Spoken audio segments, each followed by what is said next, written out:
வணக்கம் மாமி.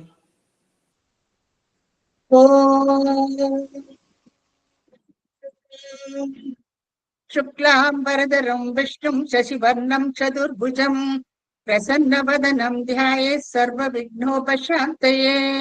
गुरुर्ब्रह्मा गुरुर्विष्णु गुरुर्देवो महेश्वरः गुरुः साक्षात् परं ब्रह्म तस्मै श्रीगुरवे नमः। कृष्णाय वासुदेवाय देवकीनन्दनाय च नन्दगोपकुमाराय गोविन्दाय नमो नमः। आदौ देवकी देवी गर्भजननौ गोपीगृहे पालनौ मायापूतन जीवितापहरणौ गोवर्धनोद्धारणौ कंस चैतन गौरवादिहननौ कुन्तीसुधापालनौ एतद्भागवतं पुराणगदितौ श्रीकृष्णलीलामृतौ।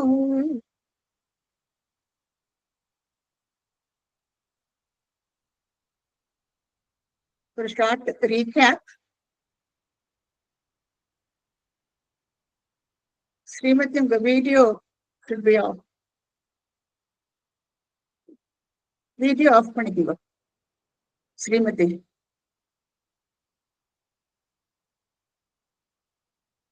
லாஸ்ட் வீக் நம்ம ராவணாவதாரம் கண்டினியூஷன் பார்த்தோம்.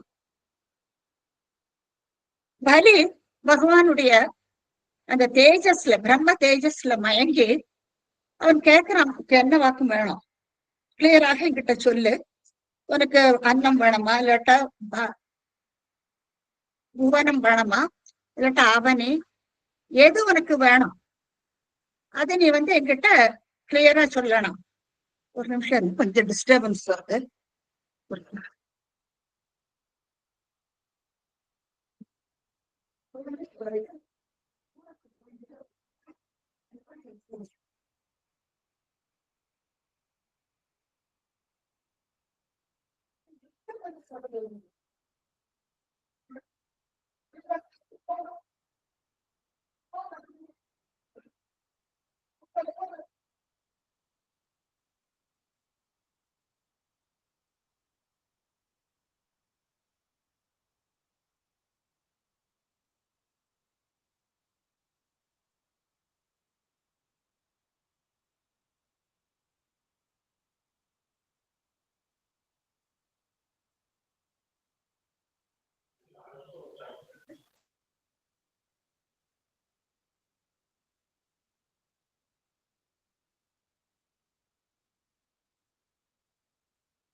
இந்த பிரம்ம தேஜஸ்ல மயங்கி உனக்கு அவனி இல்லாட்டா உனக்கு இந்த வீடு என்ன உனக்கு வேணும்னுட்டு கேட்கிறார் அவர். அந்த சமயத்துல ஸ்லோகம் 1ல இப்படி பார்த்தோம், என் சர்வம் ரகசியம், என்ன வேணாலும் நான் உனக்கு கொடுக்கறதுக்கு தயார் அப்படின்னுட்டு பலி பகவான் கிட்ட சொல்றார். அவர் என்ன பண்றாரு என்னன்னா, அவருடைய அந்த பதிலை பார்த்துட்டு ரொம்பவே சந்தோஷப்படுறாராம் பகவான். சர்வம் பிரகாசியன்னு சொல்லி விடுறாரு இல்லையா, அதனால ரொம்பவே சந்தோஷப்பட்டு அவர் தைத்திய வம்சத்தை ரொம்ப உயர்த்தி பேசுறாராம் பகவான் பலிகிட்ட. அதுக்கப்புறம் என்ன பண்றேன்னா, எனக்கு 3 அடி நிலம் தான் வேணும், அது 3 அடி நிலம் மாத்திரம் எனக்கு கொடுத்தா போரும். அப்போ இது எல்லாருக்கும் சிரிப்பு தானே வரும் இல்லையா. இந்த சின்ன உருவத்துல இருக்கிற இந்த பையனுக்கு 3 அடி நிலம் எவ்வளவுதான் இருக்கும். அப்போ ஒரு சின்ன அளவு சைஸ் தான். அவரும் சர்வம் பிரகாசியன்னு சொல்றார். சரி, எல்லாமே எனக்கு புவனம் அவனையே கொடு அப்படின்னு கேட்டிருந்தா கூட அது கூட எல்லாரும் சிரிக்கத்தான் வைக்கும். சோ எந்த விதத்திலயும் அது சிரிப்புக்குத்தான் ஆளாருது இல்லையா. அப்போ அந்த மாதிரி இருந்தாலும் இவன் சிரிக்கிறான் வரும். பலி இதென்ன, நான் விஸ்வத்துக்கே அதிபதி, எங்கிட்ட போயிட்டு நீ 3 அடி கேட்கறியே அப்படின்ட்டு சிரிக்கிறானுங்க. ஆனா என்ன, இப்ப நடக்க போறது என்ன, அந்த 3 அடி அவனுக்கு கொடுக்க முடியாது. அவன் நிந்திக்கப்படுவன், கட்டப்படுவன், அவமானப்பட போறான். அதெல்லாம் உண்மைதான் கண்டிப்பா. அதனால ஆனா பதில் அந்த மாதிரி சொல்றான். அவன் அடுத்து என்ன பாக்குறான்னா, இது அவருடைய கர்வத்தை காட்டுறது இல்லையா, மகாபலியோட கர்வம்.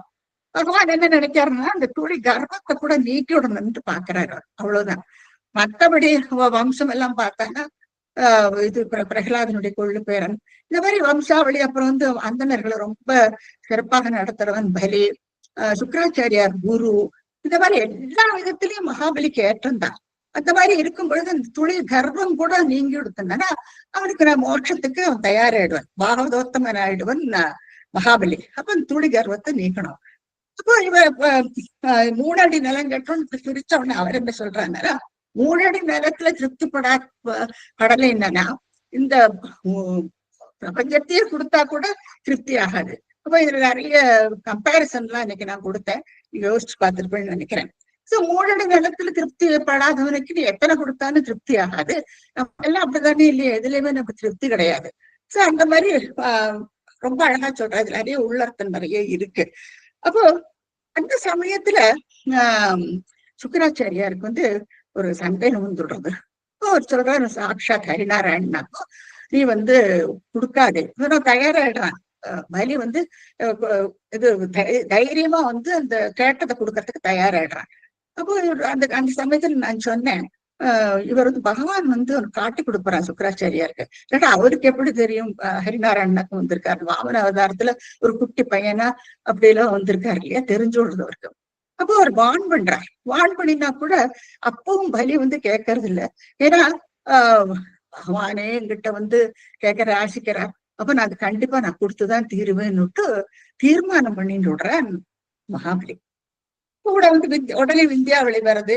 விந்தியாவளி வந்துட்டு அத ரத்தம் பண்ணி அவ கொடுத்துடுறான். நீங்க பார்க்கலாம் இங்க. அப்போ விந்தியாவளியோடைய ஏற்றத்தை நம்ம பார்த்தோம் இல்லையா. சோ அதை பத்தி நான் இன்னைக்கு விவரமா சொன்னேன். சோ அழகா அந்த குழந்தையோடைய கால அலம்பி ரத்தம் கொடுத்து விடுறாரு. இப்போ தேவாதிகள் எல்லாம் புஷ்போஷ்டி பண்றாளாம் பலிக்கும் விந்தியாவளிக்கும். ஏன்னா அவங்க எத்தனை பெரிய காரியம் பண்ணிட்டான் இல்லையா, ஒன்னும் யோசிக்கிறது இல்லை. பகவான் தான் வந்திருக்கார், அவர் வான் பண்றார், எல்லாம் தெரிஞ்சுன்னு விட்டு கூட அவர் கொடுக்கறதுக்கு தயாராயிட்டார். சோ அப்படியாக இந்த ஸ்லோகம் 5ல நம்ம பார்த்தோம். அடுத்தது என்ன இருந்ததுன்னா, இப்போ தத்தம் பண்ணி கொடுத்தாச்சு, அவருக்கு புஷ்பவருஷ்டி பண்ற தேவாதிகள் எல்லாம். இது இப்படி பார்க்க என்ன ஆகுதுன்னா, இவர் விஸ்வரூபம் எடுத்து விடுறார். அந்த ஒரு அடியில பூமியை அளந்து விடுறார் அவர். அன்னைக்கு நான் இது டீட்டெயில் தான் நம்ம அன்னைக்கு பார்த்திருக்கோம். ஒரு அடியில பூமி அளந்தாச்சு. அடுத்து என்ன பண்றாருன்னா, இன்னொரு அடிய சத்தியலோகத்துக்கு கொண்டு போயிடுறாரு அவர். சத்தியலோகத்துக்கு கொண்டு போனோம்னா அங்க பிரம்மா சரசரன்னு எழுந்து அவருடைய காலில் கழுவி அந்த புனித நீர் இல்லையா, அது கங்கையாக பிரவாகம் எடுத்து வந்து நம்ம பார்த்தோம். சிவபெருமானுடைய சிரஸ்ல வந்து விழறது. அந்த அந்த கங்கை வந்து அத்தனை உலகத்தையே புனிதமாக்கிடுதான். சம்பத்துக்கள் எல்லாம் ரொம்ப ஜாஸ்தியாயிடுறதுதான் அந்த கங்கை. நான் நிஜமே தண்ணி எவ்வளவு இம்பார்ட்டன்ட்ல நமக்கு நல்லாவே தெரியும். சோ அந்த அடையை நம்ம பார்த்தோம். ஜாம்பவான் திரேதாயுகத்துல அவரு இருந்திருக்காரு இல்லையா, ஜாம்பவான் ரொம்ப சந்தோஷப்பட்டு தன்னுடைய வாத்தியத்தை எடுத்துட்டு பூமியை சுத்தி வராராம் ஜாம்பவான். இப்படியாக ரொம்ப அழகா போயிட்டு இருக்கு அந்த கதை. அடுத்து என்ன ஆகுதுன்னா, இப்போ 2 அடி அளந்தாச்சு வரும். இப்போ என்ன இது அவருடைய சரணங்களுக்கு இதெல்லாம் பார்த்தாச்சு.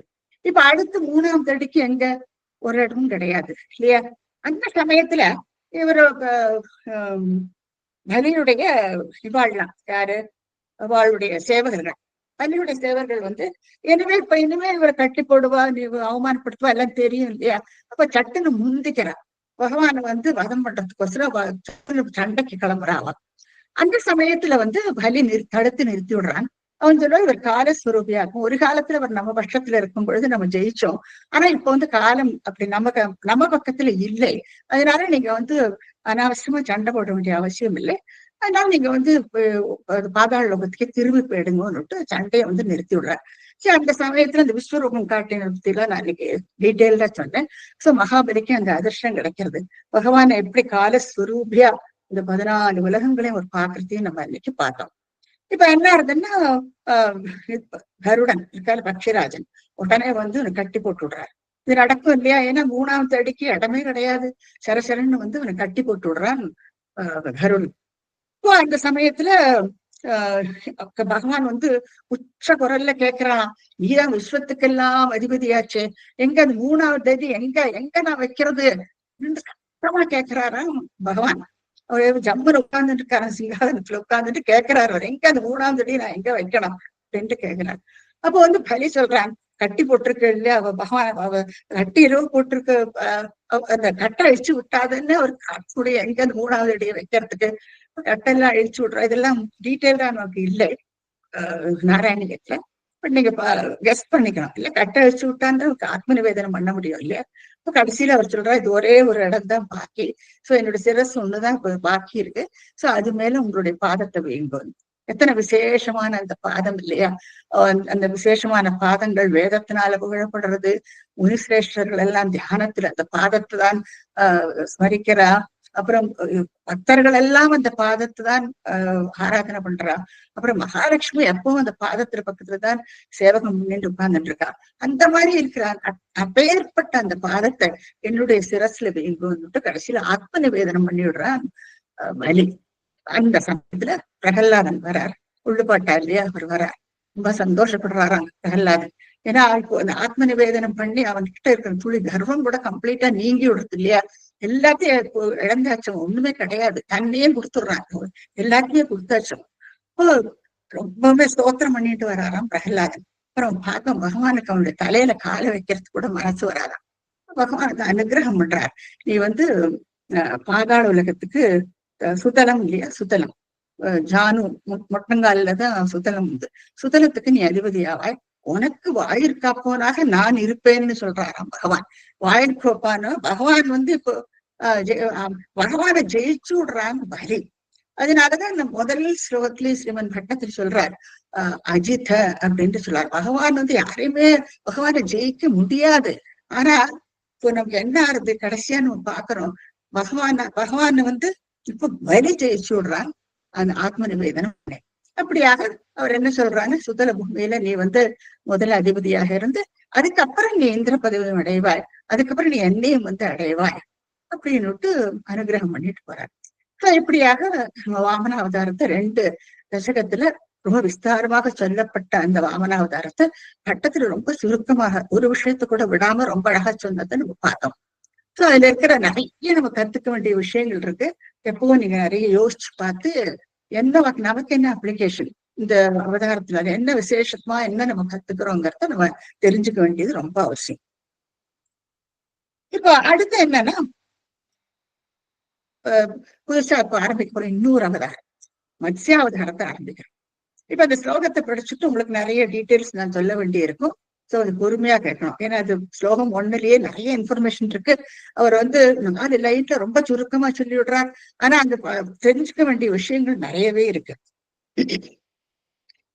புரா ஹயக்ரீவ மகாசுரேண ஷஷ்டாந்தராத்யோத்யதகாண்ட கல்பே நித்ரோன்முக பிரம்ம முகாதிருதேஷு வேதேஷ்வதித்ஸ கில மத்ஸ்ய ரூபம்.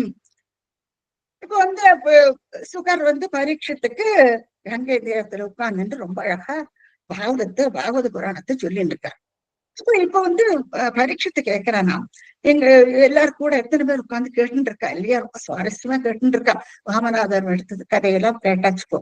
அடுத்து பரீட்சத்தை கேட்கிறானா, மத்ஸ்யாவதாரத்தை பத்தி எங்களுக்கு தெரிஞ்சுக்கிறதுக்கு ரொம்ப ஆசையா இருக்கு. இந்த மத்ஸ்யம் அது என்னத்தினாலன்னா, மத்ஸ்யம் முதல்ல ஒரு சின்ன மீனா அதுக்கப்புறம் அது பெருசா உருவம் எடுத்தது. அப்போ இது வாமனாவதாரம் அதே மாதிரிதானே, அதனாலதான் மத்ஸ்யாவதாரத்தை வாமனாவதாரத்துக்கு அடுத்து வச்சிருக்காரு பாருங்க. அப்போ வாமனாவதாரத்திலேயே குட்டி வாமனன்னாலே பிள்ளையா இருக்கிறப்பட்டது வாமனன்னு சொல்லுவாங்க. சோ அப்பே சின்ன குழந்தையா விஸ்வரூபம் எடுக்கிறார் இல்லையா, அதே மாதிரிதான் மத்ஸ்யாவதாரத்திலையும் ஒரு சின்ன மீனாக அவதரிச்சுட்டு ஒரு பெரிய மீனாயிடுவார்.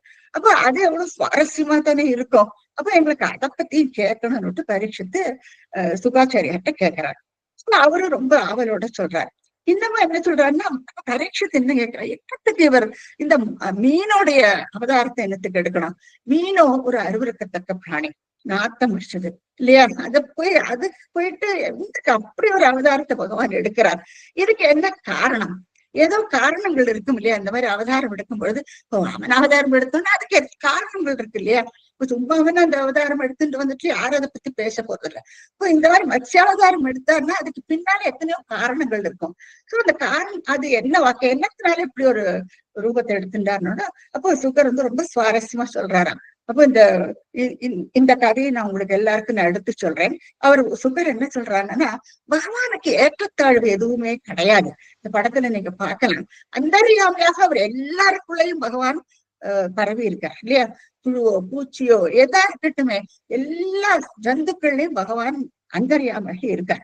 அவருக்கு ஒண்ணு ஏற்றத்தாழ்வுகளோ, இவன் பெருசு, இவன் சிறிவன், இவனுக்கு ரொம்ப அதி புத்திசாலி, இவன் வந்து மட்டமானவன், அந்த மாதிரி ஒரு எண்ணமே பகவானுக்கு கிடையவே கிடையாது. யாரா இருந்தாலும் அந்தரியாமையாக பகவான் வந்து அவளுக்குள்ள இருக்கார். அவருக்கு அந்த ஏற்றத்தாழ்வு இல்லைன்னா அவர் மீனா அவதாரம் எடுத்து வந்தான்னு, வராகமா வந்தான்னு பரவாயில்லை இல்லையா? சோ எந்த மாதிரி அவதாரத்துல வேணாலும், ஏன்னா அவர் தான் அந்தரியாமையாக எல்லாரோடையும் இருக்காரு. சோ பகவானுக்கு வந்து அந்த ஏற்றத்தாழ்வுகளே கிடையாதுன்னு பரீட்சத்துக்கு சொல்றாராம் சுகாச்சாரியார். அதனால இந்த மீனை பத்தி இன்னும் கொஞ்சம் கூட சில விஷயங்கள் எல்லாம் உங்களுக்கு சொல்லணும். இதுக்கு இந்த ஆக்சுவல் இதுக்கு வரத்துக்கு முன்னால இப்ப அந்த மத்ஸ்யாவதாரம் வந்து மச்சந்தொட்டு ஒன் இதெல்லாம் நான் ஏற்கனவே உங்களுக்கு இந்த நாராயணம் ஆரம்பிக்கும் பொழுது இன்ட்ரோடக்ஷன்ல நான் சொல்லியிருக்கேன். அவர் என்னத்தினால மத்ஸ்யாவதாரத்துல இருந்து மச்சந்தொட்டு ஒண்ணு இந்த அசரீரி கேட்ட உடனே அவருக்கு உடனே பகவானுடைய இந்த அவதாரங்களை பத்தி எழுதணுங்கிற ஐடியா ஸ்ட்ரைக் ஆயிடுச்சு. ஏன்னா அவர் மச்சந்தொட்டு அப்படி மீனை சாப்பிட்டு எழுதுற அந்த மாதிரி அர்த்தம் இல்லாது பகவானுடைய லீலைகளை பத்தி எழுதுன்னு அவருக்கு தெரிஞ்சுன்னு தான் அவர் வந்து அந்த எழுத தொடங்குறா இருக்கிறத நம்ம பார்த்தோம். இந்த மீனை பத்தி இன்னும் கொஞ்சம் சொல்லணும். என்னன்னா இப்ப வந்து சந்துக்கள் எல்லாம் நம்ம எவல்யூஷன் படிச்சிருப்போம் நம்ம எல்லாம் ஸ்கூல்ல எல்லாம் இல்லையா? அந்த எவல்யூஷன்ல ஜலத்துல இருந்துதான் ஜீவராசிகள் எல்லாம் உருவாச்சுன்னு நம்ம படிச்சிருக்கோம். பயாலஜில நம்ம படிச்சிருக்கோம். இந்த பைசஸ் வர்டிபிரேட்ஸ் சொல்லுவா இல்லையா, முதுகெலும்பு உள்ள எலும்புகள், அதே மாதிரி முதுகெலும்பு எல்லாத்தையும் நான் வெர்டிபிரேட்ஸ் வெர்டிபிரேட்ஸ்னு பிரிச்சு படிச்சிருக்கோம். பயாலஜி எடுத்தவங்களுக்கு அதை பத்தி தெரியும். இப்போ எலும்புள்ள பிராணிகள்ல முதல்ல வருது மீனா இருக்கும். அப்போ பைசஸ் சொல்லுவா, அப்புறம் ஆம்பிபியன்ஸ், அப்படி வரிசையா அது டெவலப் பண்ணிட்டே போகும். அப்போ மீன் வந்து ரொம்பவுமே நல்ல, ஏன்னா அது இட்ஸ் சோர்ஸ் ஆஃப் புரோட்டீன். அதுக்கப்புறம் வேதத்துல கூட நீங்க பாருங்க, ஆப்பேவ சசப்ஜாதோ அப்படின்னு ஸ்மிருதி சொல்றது. ஆப்பன்னா ஜலம், ஜலத்திலிருந்து தான் எல்லாமே உருவாச்சு அப்படின்ட்டு நம்ம ஸ்மிருதி வாக்கியத்துல இருந்து தெரிஞ்சுக்கிறாங்க. அதே மாதிரி வேதத்துல கூட நீங்க பாருங்க, ஆப்போவா இதமக்ரே சலீலமா சீத்துன்னு சொல்ல, சலீலம்னா ஜலம், அந்த ஜலத்தில இருந்துதான் எல்லாமே உருவாச்சுன்ட்டு வேதமும் சொல்றது. ஜலத்துல இருந்து ஜலப்பிராணிகளுக்கு அத்தனை முக்கியத்துவம் இருக்கு. அதுல இருந்துதான் நீங்க பாக்குற ஆம்பிபியன்ஸ், ஃப்ராக், அப்புறம் ரெப்டைல்ஸ் வருது, அதுக்கப்புறம் ஏவ்ஸ், பேர்ட்ஸ் வருது, அதுக்கப்புறம் மம்மேலியன்ஸ். சோ அந்த எவல்யூஷனரி பாயிண்ட் நீங்க படிச்சுட்டு வந்தேன்னா ஆரம்பிக்கும் பொழுது நம்ம மீன் இதுல இருந்துதான் நம்ம தொடங்குவோம். எலும்பு இல்லாத பிராணிகளை பத்தி நம்ம படிக்கிறோம். அது நான் வெர்டிபிரேட்ஸ் அந்த கேட்டகரியில வரும். எலும்புள்ள பிராணிகள்ல நீங்க பார்த்தோம்னா இது வந்து ரொம்ப முக்கியத்துவம் வாய்ந்தது இந்த மீன். அதுக்கப்புறம் it is a rich source of protein. Protein வந்து ரொம்ப நிறைய உண்டு இந்த மீன்ல. அதை பத்தி நான் சொல்ல வேண்டிய அவசியம் இல்லை, உங்களுக்கு எல்லாம் நல்லா தெரியும். அப்புறம் இன்னொரு விஷயம் என்னன்னா, ஹைதராபாத்ல இருந்தோடனே ஒரு பத்தினி ஃபேமிலிஸ் உண்டு, நிறைய பேர் கேள்விப்பட்டிருப்பேன்.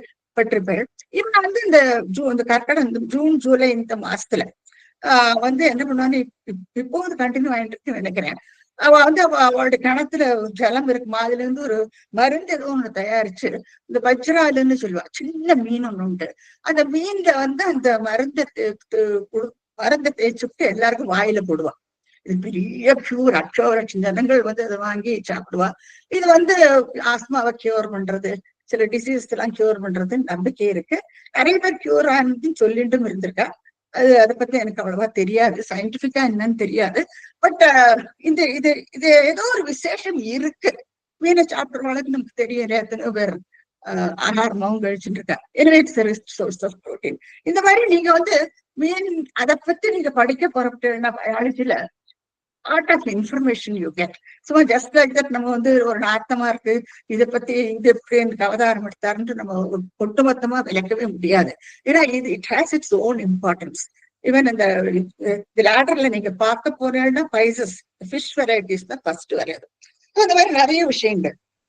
இப்போ இதுல இங்க வந்து என்னன்னா, பகவான் என்ன சொல்றாருன்னா, மட்டத்திரி புறா ஹயக்ரீவ மகா அசுரேன, ஒரு அசுரன் இருந்தானா ஒரு காலத்துல, புறா ஹயக்ரீவன் என்று ஒரு அசுரன்.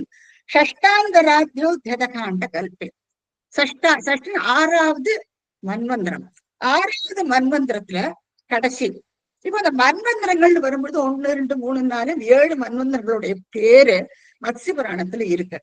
அதை நீங்க பாத்துக்கலாம். நீங்க இப்ப இப்ப நடக்கிற மன்வந்திரம் வந்து வைவஸ்தவ மன்வந்திரம். இது நம்ம டீட்டெயில்டா அப்புறமா பாத்துக்கலாம். இப்ப வந்து இந்த 6 மன்வந்திரங்கள் வந்து ஃபர்ஸ்ட் வந்து ஸ்வயாம்புவ, ஸ்வரோட்சிச, உத்தம, தாமச, ரைவத, இந்த மாதிரி 5 மன்வந்திரங்கள். இந்த 5 மன்வந்திரக்கு அடுத்து 6வது மன்வந்திரம். சோ இந்த ஒரு மன்வந்திரத்துக்கு என்ன காலகட்டங்கிறத நான் ஏற்கனவே சொல்லியிருக்கேன். சரி, இந்த இந்த மன்வந்திரம் முடியற டைம், அதான் சஷ்டாந்தராத்தியோ தத காண்ட கல்பை, அந்த காலகட்டத்துல அப்போ என்ன, இந்த சமயத்துல பிரளயம். அந்த பிரளயத்தப்போ என்ன நடக்கிறதுங்கிறத எழுதியிருக்காரு. மகா பிரளயம், அந்த எல்லா ஜீவராசிகள் எல்லாம் அந்த அழிஞ்சு போயிடும் அந்த சமயத்துல.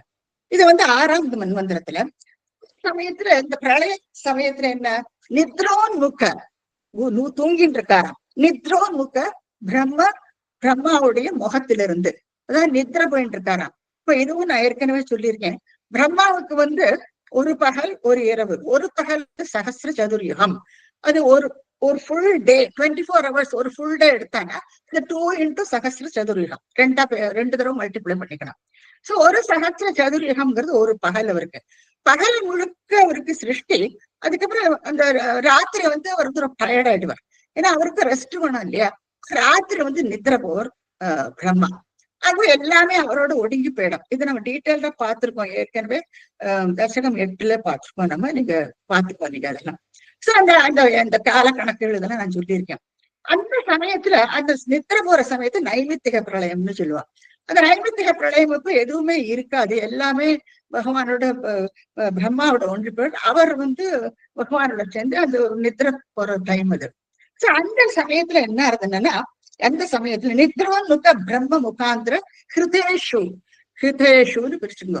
அதாவது அந்த சமயத்துல அபகரிச்சுட்டு போறாங்க. ஹிருதேஷு வேதேஷு, வேதத்தை அவர் வாயிலிருந்து பிடிங்கிட்டு போயிடுறான ஒரு அசுரன். அப்ப வேதத்தை வாயிலேருந்து பிடுங்கிறதுனா என்ன அர்த்தம், அவருடைய மைண்ட் அண்ட் மெமரி அது வந்து it's last. It's very natural. நீங்க வந்து யோசிச்சு பாருங்க. இப்ப நான் வந்து பரீட்சைக்கெல்லாம் நம்ம படிச்சுன்னு நிறைய படிக்கிறோம். இப்ப வந்து அது படிக்கிறது தான் வேத புஸ்தகம் படிக்கிறோம். நமக்கு ஸ்கூல்ல என்ன பாடமோ அதை படிச்சுட்டு இருக்கோம். நிறைய படிச்சுட்டு அடுத்த நாளைக்கு பரீட்சை இருக்கு. அப்ப என்ன, ராத்திரி தூங்குறோம். தூங்கிட்டு காத்தால எழுந்தோன்னு வச்சுக்கோ, ஒண்ணுமே ஞாபகம் இருக்காது. எல்லாம் பிளாங்கா இருக்கும். கண்டால எதுவுமே ஞாபகம் இல்லாத மாதிரி பயம் முடிச்சுக்கணும். நம்ம இன்னைக்கு எப்படா பரீட்சை எழுத போறோம்னுட்டு. சரி, இதான் இந்த மைண்ட் செட். அப்புறம் இந்த மெமரி லாஸ் சொல்றா இல்லையா. ஆக்சுவலா நமக்கு எல்லாம் இருக்கு. ஆனா அந்த ஃபியரையோ என்னவோ தெரியல, அந்த லாஸ் எல்லாமே ஞாபகம் இல்லாத மாதிரி இருக்கு. அப்புறம் பரீட்சை எழுத போனோம்னா அந்த ஞாபகம் வருது. நம்ம அதை பத்தி எல்லாம் எழுதுவோம். ஒட்டுமொத்தம் நம்ம ஒண்ணும் ஞாபகம் இல்லாத போறதில்ல, எல்லாம் ஞாபகம் வரும் நமக்கு. அப்ப என்ன பண்ணுவோம், அந்த ஞாபகம் வருது மறுபடியும் அந்த புஸ்தகத்தை எடுத்து காத்தால இல்லையா. காத்தால இன்னொருக்கா கூட நேரத்தை எழுந்திருந்து அதை ரிவைஸ் பண்ணிட்டு அதுக்கப்புறம் நம்ம ஸ்கூலுக்கு போவோம். சரி, அதே மாதிரிதான் பிரம்மாவுக்கு வந்து இந்த வேதம் எப்பவும் அவர்கிட்ட இருக்கு.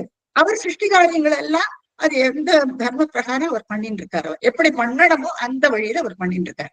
அப்போ நம்ம எப்படி ஸ்கூல்ல புஸ்தகம் படிச்சுட்டு அதுக்கு ஏத்த மாதிரி கொஸ்டினுக்கு ஏத்த மாதிரி ஆன்சர் பண்ற மாதிரி அவருக்கும் அதை படிச்சுட்டு அவருடைய சிருஷ்டி காரியத்தை அவர் பண்ணிட்டு இருக்கணும். அப்ப என்ன ஆகுது, இவர் நிద్ర போன உடனே அந்த மெமரி அண்ட் மைண்ட் லாஸ்ட். அதை என்ன அழகா சொல்றா பாருங்க. ஆன்மீகமா சொல்லும் பொழுது ஒரு அசுரன் வந்து அந்த வேதத்தை எல்லாம் பிடிங்கிட்டு போயிடுறாங்க. வேதத்தை பிடிங்கி ஒழிச்சு வச்சுடுவான். இது எப்பவுமே நடக்கும். ஒவ்வொரு அவாந்திர பிரளயத்தப்பவும் இது நடக்கும். ஏன்னா அவர் வந்து தூங்குவார். அந்த சமயம் பார்த்து இந்த வேத புஸ்தகங்கள் எல்லாம் எடுத்துன்னு போயிடுவார். அப்போ அதுல இந்த ஹயக்ரீவன்ங்கிற அசுரன் வந்து அந்த சமயத்துல இந்த 6வது மன்வந்திரத்துல திருடின்னு போறான். சரி, இங்க வரும் பொழுது என்ன ஆகுதுன்னா, ஒவ்வொரு புராணங்கள்ல மித்தலாஜிக்கல் கொஞ்சம் ஸ்லைட்டா டிஃபர் ஆகும். நான் எல்லாத்தையும் சொல்றேன்னா எல்லாம் மோரார்லஸ் ஒரே மாதிரிதான். இந்த பிக்சர்ல நீங்க பாக்கலாம், ஹயக்ரீவர் வந்து மதுகைடபன் அந்த மாதிரி 2 அரக்கர்களை வந்து அவர் வந்து வதம் பண்றார். இந்த மதுகைடபன் வந்து இந்த மதுகைடபனும் இதே மாதிரிதான் பண்ணுவா. என்ன பண்ணா, இவர் தூங்கிட்டு இருக்கிற சமயம் பார்த்து அத வேத புஸ்தகங்கள் எல்லாம் எடுத்து அபகரிச்சுட்டு போயிட்டு ஒழிச்சு வச்சுடுவாள். ஏன்னா அவளுக்கு என்னத்திற்கு இப்படி பண்ணணும். ஏன்னா தேவதைகள் எப்பவுமே அவளுக்கு அப்பர் ஹேண்ட் இல்லையா. அவ ஜெயிச்சுட்டு எல்லாரும் புகழத்தக்க ரொம்ப இதா இருக்கா. எல்லாரும் தேவாதிகளும் அப்புறம் அவளுக்குத்தான் யஜ்யங்கள் பண்றா. இதெல்லாம் இவளுக்கு எல்லாம் தெரியும். வேதம் படிச்சுவா. அர்ச்சுபரோட பிள்ளைகள் தானே இல்ல எல்லாரும். இவ அதித்தியோட குழந்தைகள் எல்லாம் தேவாதிகள். திதியோட குழந்தைகள் எல்லாம் அசுரர்கள். குணத்தை பார்க்க போனா அவளுக்கு அப்படி ஒரு மட்டமான குணம், அவ்வளவுதான். மற்றபடி எல்லாமே ஒரே மாதிரிதான் அவ ரெண்டு கசன்ஸ் தானே ரெண்டு பேரும். ஆனா எப்பவுமே தெய்வா வந்து பகவான் பட்சத்துல இருந்து அவ ஜெயிக்கிறான். இந்த ஒரு பொறாம குணம் அவள்கிட்ட எப்பவுமே உண்டு. அப்போ இவாளுக்கு அப்புறம் ஒரு ஹைப் இருக்கு இல்லையா? அப்போ இவ என்ன பண்ணுவான்னா, இது பிடிச்சு வச்சுட்டானா இப்ப இவருக்கு வந்து சிருஷ்டி காரியத்துல கடுபட இடம் இல்லையா அடுத்த நாளைக்கு. அப்போ இந்த மாதிரி திருஷ்டம் எல்லாம் எப்பவுமே பண்ணுவான். அப்போ இந்த மதுகண்டபா வந்து இதை எடுத்து ஒழிச்சு வச்சுடுவா. அப்ப என்ன பண்ணுவார் பகவான்?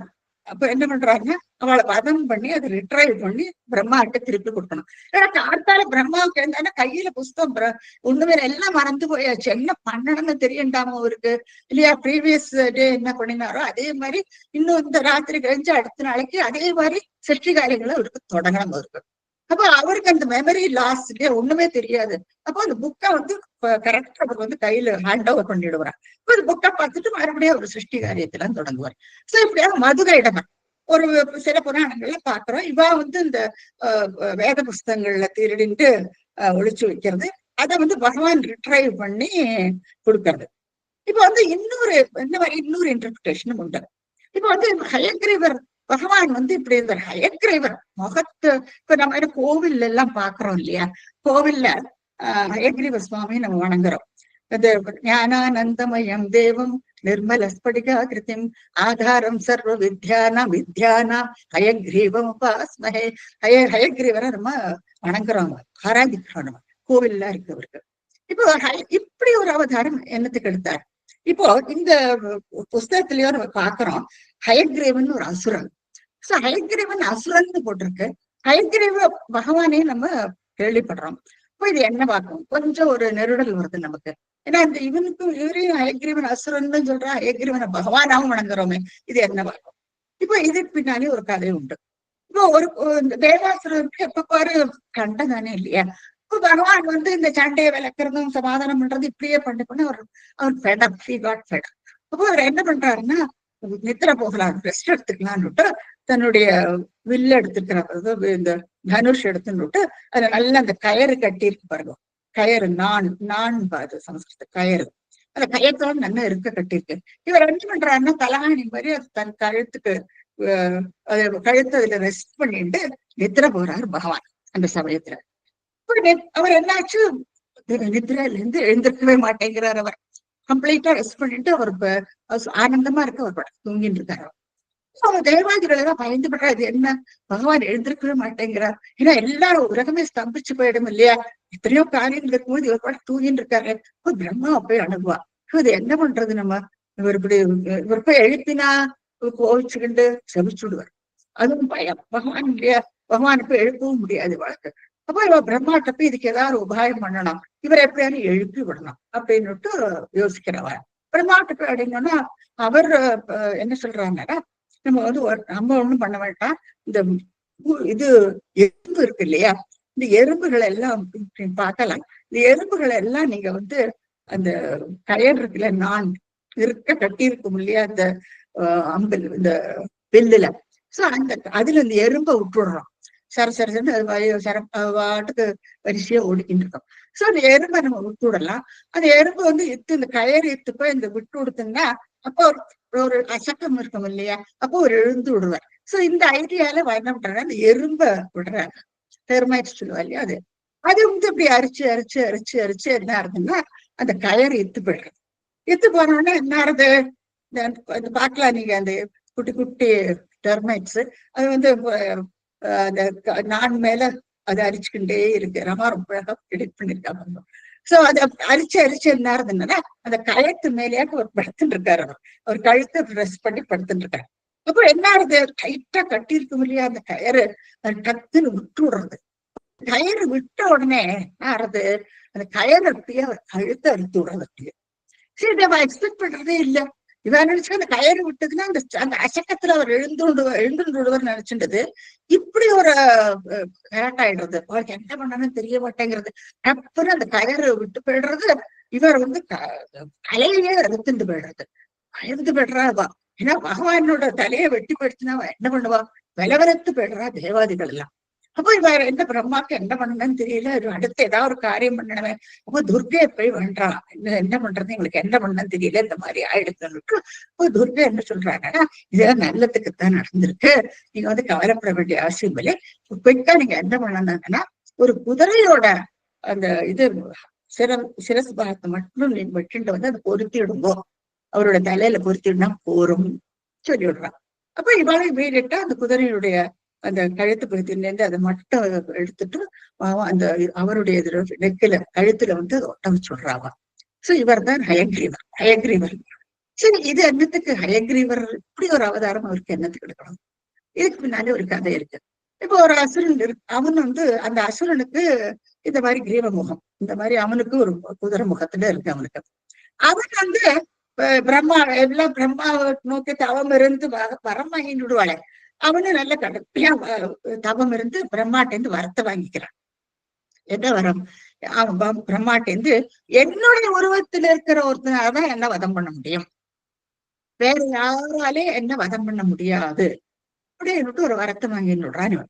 அவ்வளவு கடுமையா வர இது இந்த மாதிரி தவத்துல இருக்கும்போது குடுத்துதானே ஆகணும். பிரம்மா வரத்தை கொடுத்து விடுறான். ஆனா என்ன, அட்டகாசம் பண்ணிட்டு இருக்கான், வேகத்தை எப்பவும் ஒழிச்சு வைக்கிறது, இந்த மாதிரி நடந்துட்டு இருக்கு. அப்ப இந்த ஹயக்ரீவனே அவனுடைய அவனு மாதிரி எக்ஸாக்டா அவனு மாதிரியே ஒருத்தர் தான் அவனை வதம் பண்ண முடியும். இப்ப பகவான் அதுக்கு இந்த ஹயக்ரீவ அவதாரம் எடுத்தாராம். சோ ஹயக்ரீவ அவதாரம் எடுத்து இந்த ஹயக்ரீவன்கிற அசுரனை வதம் பண்ணி அந்த வேதத்தை மீட்டு பிரம்மாவுக்கே திருப்பி கொடுக்குறாரு. ஏன்னா அவருக்கு அடுத்து சிருஷ்டி காரியங்களுக்கு எல்லாம் தேவைப்படும் இல்லையா, பிரம்மாவை வரத்தை கொடுத்து எப்படி மாட்டிக்கிறாரு, அவரும் அந்த கரெக்டா அந்த வேதத்தை எடுத்து ஒழிச்சு வைக்க புறப்படுவாரு. அப்போ அவர்கிட்ட இந்த மீட்டு பிரம்மா கிட்ட பகவான் வந்து இந்த வேத புஸ்தகங்கள் எல்லாம் கொடுத்து விடுறாரு. சோ இப்படியாகதான் பகவான் வந்து ஹயக்ரீவ பகவானா நம்ம உபாசிக்கிறோம் பகவான். சோ ஞாபகம் வச்சுக்கணும். இது ஒவ்வொரு புராணங்கள் இருக்கு இல்லையா, மார்க்கண்டேய புராணம், மத்ஸ்ய புராணம், அந்த மாதிரி நிறைய இருக்கு. ஆனா இந்த இது வந்து பாகவத புராணம். இப்ப நம்ம படிக்கிறது பாகவத புராணத்தினுடைய எக்ஸ்ட்ராக்ட் தான் ஸ்ரீமன் பட்டத்திரி எழுதியிருக்காரு. சோ இங்க பகவான் வந்து மத்ஸ்யாவதாரம் எடுக்கிறார். சோ அந்த டிஃபரன்ஸ் தெரிஞ்சுக்கோ. ஹயக்ரீவன்ங்கிற அசுரனை பகவான் ஹயக்ரீவ அவதாரம் எடுத்து, ஏன்னா அவன் அப்படி ஒரு வரம் வாங்கிட்டு இருக்கான், அதனால அவனை வந்து பதம் பண்ணிட்டு ரிட்ரைவ் பண்ணிட்டு இந்த வேத புஸ்தகங்கள் எல்லாம் பிரம்மா கிட்ட கொடுத்து விடுறார் பகவான். இப்ப இங்க மத்ஸ்யாவதாரம் எடுக்கிறார்கள். அப்ப அது புரிஞ்சுக்கணும், என்னத்துக்கு ஒரு மத்ஸ்யாவதாரம் எடுத்தார், இது ஒரு வேற காரணம், இது வேற காரணம். சோ இங்கே அசுரன் பேரு ஹயக்ரீவன் இல்லையா. அந்த ஹயக்ரீவன்கிற அசுரன் புரா ஹயக்ரீவ மகாசுரேன ஒரு பெரிய அசுரன் இருந்தான்னு ஆரம்பிக்கிறார் அவர்.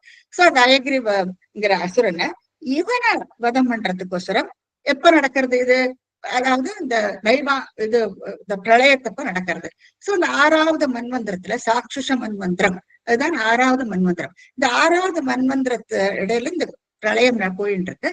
சோ அந்த சமயத்துல நித்ர பகவான் வந்து நைமித்திக பிரளயம் இல்லையா, பிரம்மாவுடைய முகத்திலிருந்து, அதுதான் சொல்ல நித்ரோன்முக பிரம்ம, கரெக்டா பாத்துங்க, நித்ரோன்முக பிரம்ம முகான் ஹிருதேஷு அபகரிச்சுண்டு, வேதேஷு வேதங்களை அபகரிச்சுண்டு, அந்த சமயத்துல மத்ஸ்ய ரூபம் அதிசகில என்று ஸ்ரீமன் பட்டத்திரி குருவாயூரப்பன் பார்த்து கேட்கிறாங்க. அந்த சமயத்துல நீங்கள் மத்ஸ்யாவதாரம் எடுத்துறாமே, அதாவது இந்த மாதிரி திருடி இந்த முகத்திலிருந்து அபகரிச்சுண்டு இந்த அசுரன் வந்து அந்த சமய வேதத்தை அபகரிச்சோன்னா அந்த சமயத்துல மத்ஸ்ய ரூபம் அதிச கில அப்படின்னுட்டு ஸ்ரீமன் பட்டத்திரி குருவாயூரப்பன் பார்த்து சொல்றாங்க. சோ இப்ப மத்ஸ்யாவதாரம் எடுக்கிறார்.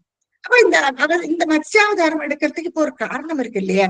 இப்ப இந்த இந்த அசுரனை கொல்லணும், இந்த அசுரனை எப்படியான அந்த வேதத்தை மீட்டுண்டு வரணும்.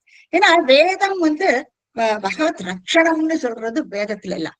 ஏன்னா வேதத்துக்கு பகவானுடைய மூச்சு காத்துதான் வேதம். இப்படி எல்லாம் நிறைய சாஸ்திரங்கள் எல்லாம் சொல்லிட்டு இருக்கு இல்லையா, அவருடைய மூச்சு காத்தான் வேதமும் பகவானும் ஒண்ணுதான், அதுல ரெண்டும் வித்தியாசமே இல்லை. அப்புறம் இந்த அனாதியானது நிறைய சொல்லிட்டே போலாம் வேதத்தை பத்தி. அனாதிங்கிறதுக்கு நிறைய அர்த்தங்கள் உண்டு. அனாதினா புராதனமானது அப்படி ஒண்ணு அப்படின்லாம் கிடையாது. இப்போ வந்து வேதம் வந்து எழுதினா இதுக்கு வந்து இந்த காலத்துல இது எழுதப்பட்டது இப்படி எல்லாம் உங்களுக்கு இன்ஃபர்மேஷனே கிடைக்காது. வேதங்கள் வந்து பகவானுடைய மூச்சு காத்து அது சொல்லப்பட்ட அந்த வேதத்துல என்னெல்லாம் சொல்லி இருக்கோ அதையெல்லாம் இந்த ரிஷிகள் காலம் தொட்டு இல்லையா, அவ எல்லாம் வரிசையா ஒருத்தர் மாத்தி அதை பரப்பிண்டே வந்திருக்கான் ரிஷிகள். அவள குருக்கள்னு சொல்றோம் இல்லையா. சோ குருக்கள் வந்து ஒவ்வொரு காலகட்டத்தில இருந்து அஸ்மதாச்சாரிய பர்யந்தாம் வந்தே குரு பரம்பராம், இந்த குரு பரம்பரையில வந்தவா இந்த வேதத்துல இருக்கிற விஷயங்கள் எல்லாம் சொல்லிட்டு வந்திருக்கா. சோ நம்ம வந்து சொல்ல முடியாது இந்த காலத்துல இது எழுதப்பட்டது, இது வந்து காப்பி ரைட், இது பகவான், இந்த மாதிரிலாம் நமக்கு விஷயங்களே தெரியாது. நம்ம அது அனாதின்னு சொல்லிடுவான். அதே மாதிரி பகவான் அதே மாதிரிதான். அவருக்கு ஒன்னும் டேட் ஆஃப் பர்த் அப்படிலாம் கிடையாது. அவர் வந்து எப்ப பிறந்தார் அதெல்லாம் நமக்கு எல்லாம் சொல்லவே முடியாது. அப்போ அனாதிங்கிற வார்த்தைக்கு நிறைய அர்த்தங்கள் உண்டு. சோ அப்படியாக இந்த வேதம் வந்து பகவானுடைய மூச்சு காற்று. சோ அதை வந்து நம்ம எப்பவும் பாதுகாத்து, அது ஒரு ட்ரெஷர் பாக்ஸ் மாதிரி அது எப்பவுமே நம்ம வச்சுக்கணும். அதை பறக்கடிச்சு விடக்கூடாது, விடவே கூடாது. ஏன்னா இதற்கு மறுபடியும் இப்போ ஒரு நல்ல ரிவைவல் எல்லாம் நடந்துட்டு இருக்கு. நிறைய வேதம் ஸ்கூல் பாடசாலை எல்லாம் போயின்னு இருக்கு, நிறைய பேர் படிக்கிறா. சோ அந்த விதத்துல ஏன்னா அது வந்து கர்மங்களை சொல்றது இல்லையா, எப்படி நம்ம வாழ்க்கை முறையை அமைச்சுக்கணும், நிறைய விஷயங்கள் எல்லாம் இருக்கு சொல்லிட்டே போலாம். சோ அப்படியாக ஒண்ணு வந்து வேதத்தை மீட்கிறதுக்கோசரம் பகவான் வந்து இப்படி மத்ஸ்யாவதாரத்தை எடுக்கிறார். இப்ப எதுக்கு மத்ஸ்யம்? இப்போ இவன் இந்த அசுரன் என்ன பண்றான்னா, அவன் ஜலத்துல இருக்கப்பட்டவனவன். இப்ப ஜலத்துல அடியில போய் உட்காந்து ஒளிஞ்சுன்னு உட்கார்ந்து இருக்கானவன். அப்ப அவங்கிட்ட இருந்து ஜலஜந்துவா போயிட்டுதான் அவங்ககிட்ட இருந்து அதை எடுத்துட்டு வரணும். இது இன்னொரு காரணம். இதுக்கு மேல இன்னும் ஒரு முக்கியமான சில காரணங்களும் உண்டு. அது நம்ம படிக்க என்னவாக்கன்னு தெரிஞ்சுக்குவோம். புரஹயக்ரீவ மகாசுரேண ஷஷ்டாந்தராத்யோத்யத காண்ட கல்பே நித்ரோன்முக பிரம்ம முகாந்திரேஷு வேதேஸ்வதித்ஸ கிரமத்ஸ்ய ரூபம். இத்தனை விஷயம் இருக்கு இந்த 4 லைன்ஸ்ல. சரிங்க, மார்க் பண்ணிக்கோ, ஞாபகப்படுத்தி வச்சுக்கோங்க, இல்லைன்னா நீங்களே தேடி கண்டுபிடிச்சுக்க வேண்டியதான். சரி, இப்ப நிறைய காரணங்களுக்கு என்னன்னு பார்ப்போம். ஸ்லோகம் 2க்கு போறப்போ, சத்யவ்ரதஸ்ய திரமிலாதி பர்த்துஹு நதி ஜலே தர்ப்பயதஸ்ததானீம் கராஞ்சலௌ சஜ்வலிதா கிருதிஸ்மோ அதிருஷ்யதா கஷ்சன பாலமீனஹ. இப்பதான் ஆக்சுவலா ஸ்டோரி தொடங்குறது பாருங்க. சத்யவிரதன் அவன் துருமில, திராவிட நாட்டுல ஒரு அரசன், அவன் ராஜ ரிஷி. அவன் உங்களுக்கு தெரியணும், ராஜ ரிஷி என்னத்துக்கு அவளை ரிஷின்னு சொல்றாங்கன்னா, அவ வந்து ராஜ்யபாரமும் நடத்துவா, ரிஷி தர்மத்தையும் ஃபாலோ பண்றாவா. அவளெல்லாம் ராஜ ரிஷின்னு சொல்லுவோம். அதே மாதிரி பிரம்ம ரிஷி, அவ வந்து பிரம்ம நாட்டத்திலேயே இருப்பா. இந்த பிருகு எல்லாம் பிரம்ம ரிஷியா, இவர் வந்து ராஜரிஷி. தேவரிஷி நாரதர் வந்து தேவரிஷியாகும். அவர் வந்து நல்ல தெல்லம் சொல்லிட்டு போயிட்டு போறவர். சோ இந்த 3 கேட்டகரி உண்டு, அதை நீங்க நல்லா தெரிஞ்சுக்கணும். கனகர் கூட ராஜரிஷி தான். சோ ராஜரிஷி, பிரம்ம ரிஷி, அதே மாதிரி தேவரிஷி, அது மாதிரி 3 கேட்டகரிஸ் உண்டு. இவர் வந்து ராஜா, திராவிட நாட்டுக்கு ராஜா. துருமிலாதி பர்த்துகு. இவர் என்ன பண்றாங்கன்னா, சத்தியவிரதன்னு பேரு இவருக்கு. நதி ஜலே தர்ப்பயதஸ்ததானீம், நதி ஜலத்துல வந்து தர்ப்பணம் பண்றாராம் இவர். அவனுக்கு ஆச்சரியமா இருக்குல்ல, இவரு ஒரு ராஜா. இந்த ராஜா வந்து நதி ஜலத்துல வந்து தர்ப்பணம் பண்றாரு இவர். அப்போ ராஜா என்னன்னா, அவளுக்கு ஏக போகமா எப்படி அரண்மனை எல்லாம் இருக்கும், ஆனா அதையெல்லாம் விட்டுட்டு நதி ஜலத்துல வந்துதான் தர்ப்பணம் பண்றாரு. சரி, இந்த அனுஷ்டானங்கள் எல்லாம் எப்படி பண்ணணுமோ அந்த மாதிரி அந்த காலத்துல பண்ணியிருக்கா பாருங்க. இந்த காலத்துல இப்படி எல்லாம் ஒண்ணும் நதி ஜலத்துக்குள்ள யாரும் போறதும் இல்லை. ஏதோ ஒரு வருஷத்துல எங்கேயோ ஒரு இடத்துல பண்ணிட்டு வரோம், இல்லாட்டா வீட்டிலேயே பண்ணிக்க வேண்டியது. அந்த மாதிரி சௌகரியங்கள் எல்லாம் இப்ப குறைஞ்சிருக்கு, போதும் பாக்குறோம். ஆனா அந்த காலத்துல அந்த நதி ஜலத்துல போய் பண்றாரு, தர்ப்பணம் பண்றாரு. இந்த தர்ப்பணம்னு வரும் பொழுது அதுலயும் வந்து நிறைய அதை வந்து ஜென்ரா பண்றது என்னன்னா, பித்ருக்களுக்கு, தேவாதிகளுக்கு, அதே மாதிரி இந்த பித்ரு தர்ப்பணம் பண்றோம். நிறைய விஷயங்கள் இருக்கு அந்த தர்ப்பணம் பண்றதுல. பண்றவளுக்கு எல்லாம் தெரியும் தானா. இப்ப பித்ருக்கள் எல்லாம் நம்ம ருணாலு சொல்லுவா, அதாவது நம்ம கடன் பட்டிருப்போமா. அப்போ ரிஷிகளுக்கு கடன் பட்டிருக்கோம். சந்தியாவந்தனம் பண்றா இல்லையா, சந்தியாவந்தனம் ரிஷிகளுடைய எல்லா பேரையும் சொல்லுவா. இந்த ரிஷியுடைய இதுல வம்சத்துல வந்து இந்த மாதிரி பண்றவளுக்கு நல்லா தெரியும். சோ இதெல்லாம் நம்ம ஞாபகப்படுத்திக்கிறோம் இல்லையா, நம்ம எதை சேர்ந்தவா, எங்க இருந்து பிறந்தோம், எப்படி நம்மளோட ரூட் என்ன, எத்தனையோ விஷயங்கள் இருக்கு இதுல. அப்போ இதெல்லாம் ரிஷி தர்ப்பணம்னு சொல்றோம். சந்தியாவந்தனத்துல தேவர்களுக்கு, தேவாதிகளுக்கு எல்லாம் யஜ்யங்கள், ஹோமம் எல்லாம் பண்றோம். அப்போ தர்ப்பணம் எல்லாம் பண்ணுவா அந்த சமயத்துல. சோ அவளுக்குள்ள கடன், அவளுக்கும் கடன் பட்டிருக்கோம் நம்ம. ஏன்னா அவ நமக்கு என்ன நம்ம என்னத்தை வேண்டி பண்ணுறோமோ அவ நமக்கு கொடுக்கறாரு, தேவாதிகள் கொடுக்கறார். அதுவும் கடைசியில அல்டிமேட்டா கீதையில பார்த்திருப்பள், பகவான் தான் கொடுக்க வைக்கிறார்ன்ட்டு சொல்லுவார். அதுக்கு நான் தான் காரணம் சொல்லுவார். சோ அது மாதிரி அது வந்து தேவர்களை பிரீத்தி பண்றதுக்கோசரம் அது அவளுக்கு நம்ம கடன்பட்டிருக்கோம். பித்ருக்கள் வந்து நம்மளுடைய ஆன்சஸ்டர்ஸ். அப்ப அவளையும் நம்ம திருப்தி பண்ணணும். சோ இந்த மாதிரி இந்த தர்ப்பணங்கள் எல்லாம் உண்டு. இதெல்லாம் ரொம்ப கிரமமா பண்றாராம் சத்யவிரதம். சோ நதீஜலே தர்ப்ப தர்ப்பயஸ்ததானே, அந்த சமயத்துல அந்த பண்ணிட்டு இருக்காராம், தர்ப்பணம் பண்ணிட்டு இருக்காராம். அப்போ என்ன ஆகுதுன்னா, கராஞ்சலவ், கூப்பிய கரம், அஞ்சலின்னு கூப்பிடுறது இல்லையா? நமஸ்காரம் பண்ணும்போது கை கூப்பிடுறோம் இல்லையா? இந்த கை ரெண்டையும் இப்படி வச்சுக்கிறது வந்து கை கூப்பிடுறது. கராஞ்சலவ் சஜ்வலித கிருதி துவம்ங்கிறார் ஸ்ரீமன் பட்டத்திரி. குருவாயூரப்பனை பார்த்து சொல்றாங்க, தாங்கள் அந்த கூப்பிய கரத்துக்குள் ஜுவலிச்சுட்டு இருந்தேராமே, ஒரு பல பல பலன்னு மின்னறானா. அது யாரு? சஜ்வலித கிருதிஸ்துவம். என்ன அழகா எழுதுறாரு பாருங்க. இப்படி ஜுவலிச்சுண்டு கையில என்னது? அதிருஷ்யதா கஷ்டன பாலமீனோ, பாக்குறானா. அதிருஷ்யதானா பாக்குறது. அப்போ அந்த சமயத்துல சத்தியவிரதம் பார்க்கிறானா கச்சன ஒரு பாலமீன், குட்டி மீன். அப்போ அந்த மீன் வந்து பார்க்கறதுக்கு எத்தனை அழகா இருக்கான், பகவான் அல்லவா. அப்போ அந்த குட்டி மீன் அந்த கையில வந்திருக்கு, அவரோட கையில அந்த கூப்பிய கரம். தராஞ்சலௌ சஜ்வலித கிருதாத்வம் அதிருஷ்யதா கச்சன பாலமீனஹ. அது மாதிரி ஏதோ ஒரு குட்டி மீன் அவர் கையில ஜலத்தை எடுப்பா இல்லையா நதியில இருந்து. அப்போ அந்த கூப்பிய கரங்கள்ல அந்த ஜலத்துல அந்த குட்டி மீன், அதுல வந்து நீங்க வட்டத்தில் சொல்றாரு, அப்படி ஜுவலிச்சுண்டு நீங்கள் வந்தேராமே அப்படின்ட்டு குருவாயூரப்பன் பார்த்து கேட்பார். இவரும் அம்மான்ட்டு தலையாட்டுவார் அந்த சமயத்துல. அப்படியாக அவ இந்த ஸ்லோகத்துல சத்தியவிரதன்ல இருந்து ஸ்டோரி தொடங்குறது பாருங்க, கவனிச்சுக்குவோம். அடுத்து என்ன ஆகுதுன்னா, க்ஷிப்தம் ஜலே த்வாம் சகிதம் விலோக்ய நின்னேம்பு பாத்ரேண முனிஸ்வகேஹோ ஸ்வல்பைரஹோ பிக்கலஷீம் ச கூபம் வாபிம் சரஸ்நானசிஷே விபோத்மௌம். க்ஷிப்தம் ஜலே சகிதம் விலோக்ய. இந்த கையை கூப்பி எடுத்திருக்காரு. இவர் என்ன பண்றாருன்னா, இந்த கையில இருந்து மீன் எல்லாம் அதுக்கு ஜலத்துல இருக்கணும் இல்லையா, ஜலத்துல இருந்து எடுத்துட்டானா அதுக்கு சுவாசம் முட்ட துணையிடும். இவர் என்ன பண்றாரு, கூப்பிய கரத்துல இருந்து அந்த ஜலத்துல விட்டுடுறாரு. முதல்ல அது ஜலத்துல விட்ட உடனே அந்த மீன் வந்து ரொம்ப பரிதாபமா அது பாருங்க. அந்த அதுல எப்படி அவர் பேசுற மாதிரி எழுதியிருக்காரு அவர், மீன் பேசுற மாதிரி. ஷிப்தம் ஜலே வாம், தங்களால விடப்பட்ட அந்த மீன் ககிதம் விலோக்கிய அப்படின்னு தத்தி தத்தி குதிக்கிறதாம்.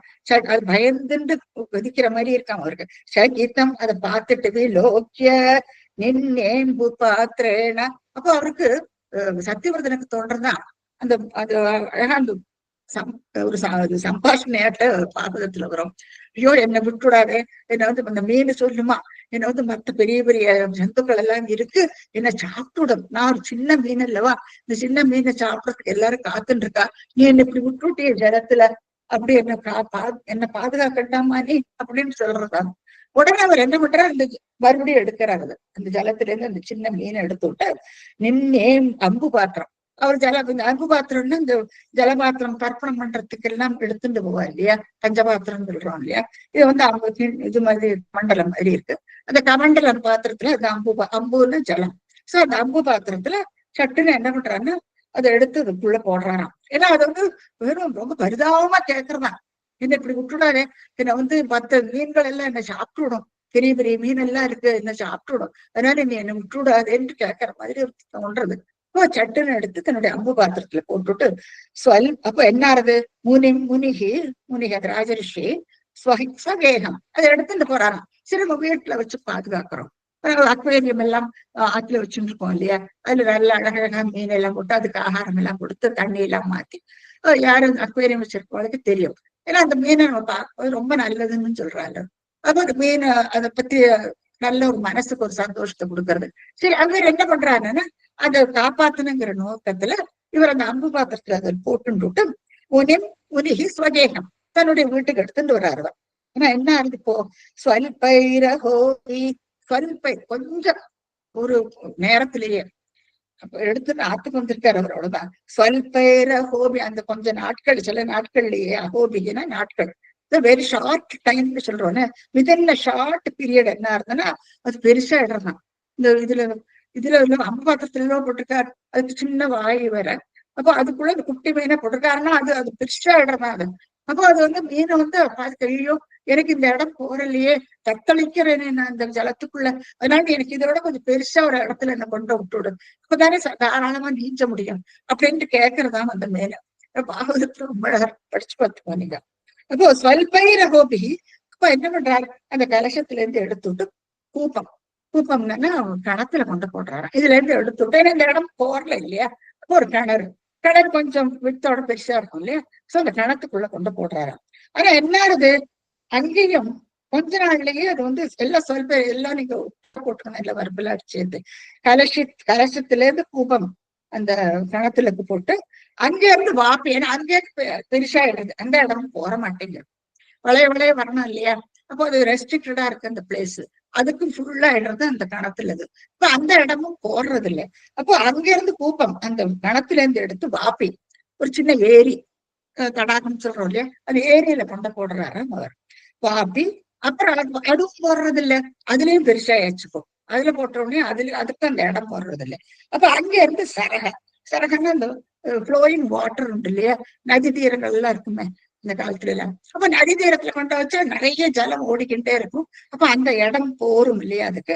அப்ப அந்த நதி தீரத்துல சரஸ்ச ஆனசிஷே விபோத்வம், அங்க அந்த இடத்துல கொண்டு இவர் அந்த பெரிய ரிவர் சரகன ரிவர், சோ இந்த ரிவர்ல கொண்டு போட்டு விடுறாராம். அப்ப அங்க ஆனசிஷேன்னு சொல்றார் ஸ்ரீமன் பட்டத்திரி, அந்த ரிவர்ல கொண்ட போட்டது கூட அங்கேயும் பெருசா வளர்ந்து விட்டாராம். ஆச்சரியமா இருக்குது, இது என்னது சின்ன மீனா இருந்தது, கொஞ்ச நாள்லயே இத்தனை பெருசா எடுத்து, அது அளவுக்கு மீறி பெருசா இருக்கணும். மீன் எந்த அளவுக்கு பெருசாகுன்னு நம்ம பார்த்திருக்கோம் இல்லையா. ஆனா இது என்ன, இதுலயும் கொத்த மாட்டேங்கிறது, கணத்துல இருந்து எடுத்து ஏரியில போட்டாச்சு, ஏரியில இருந்து எடுத்து நதியிலையும் போட்டாச்சு. இப்ப நதியில போட்டாலும் நதியும் கூட வியாபிச்சுட்டு ஆனசிஷனை வியாபிச்சிருக்கான், பெருசா இடம் தான் அந்த நதியிலே. அப்போ என்ன பண்றதுன்னு தெரியல எனக்கு. அடுத்து என்ன பண்றாங்கன்னா, மறுபடியும் அந்த மீன் கேட்கறதான், ஐயோ எனக்கு இதுவும் போறலையே, இந்த இடமும் எனக்கு போறலையே, அதனால பெரிய நதி தீரமா இருந்தா அங்க கொண்ட விட்டு விட என்ன, ஏன்னா இந்த ஜலம் எனக்கு போராது, இந்த இடமும் எனக்கு போராது. அது மாதிரி அது அந்த இது கான்வர்சேஷன் பில்டப் பாயிண்டே போறதுக்கும். அடுத்த ஸ்லோகம் என்ன சொல்றாங்கன்னா, யோக பிரபாவா பவதாக்ஞைவ நீதஸ்ததஸ்வம் முனினா பயோதும் கிருஷ்டோ முனா கல்பதி திருக்ஷுமேணம் சப்தாகமாஸ்வேதி வதன்னயாசி. இப்ப என்ன பண்றாங்கன்னா, இவர் ராஜ ரிஷி இல்லையா, ரிஷிகள்லாம் தியானத்துல இருந்து அவருக்கு அந்த யோகம் எல்லாம் இருக்கு, யோகம் பிரபாவம் எல்லாம் அவருக்கு நல்லா வரும், கஷ்டாங்க யோகம் எல்லாம் அவன் என்ன பண்ணுவா இல்லையா. சோ அந்த யோக பிரபாவம் தன்னுடைய யோக மகிமையினால பவதாக்கிய பகவான் ஆக்கிடுறாராம். இப்ப இங்க இப்படி சொல்றாரு ஸ்ரீமன் பட்ட சடன்ன பவதாக்கியவன்னு சொல்றாரு. இப்போ இதுக்கு முன்னால என்ன நடக்கிறதுன்னா, இந்த மீதி குட்டியா இருந்தது இப்படி பெருசா எடுத்து, நிமிஷம் போதுல பெருசா எடுத்து. அப்போ சந்தேகம் வருது சத்தியவர்த்தனுக்கு, சரி இந்த மாதிரி ஒரு ஃபியூ டேஸ்ல இந்த மாதிரி பெருசாகணும்னா அது பகவானாலதான் முடியும், பகவானாத்தான் இருக்கணும், சாட்சாத் ஹரிநாராயணத்தான் இருக்கணும்ட்டு அவர் மனசுல தோன்றதான். சோ பகவானாலதான் இப்படி வர முடியும், இந்த மாதிரி ஒரு பெரிய உருவம் எடுக்க முடியும்.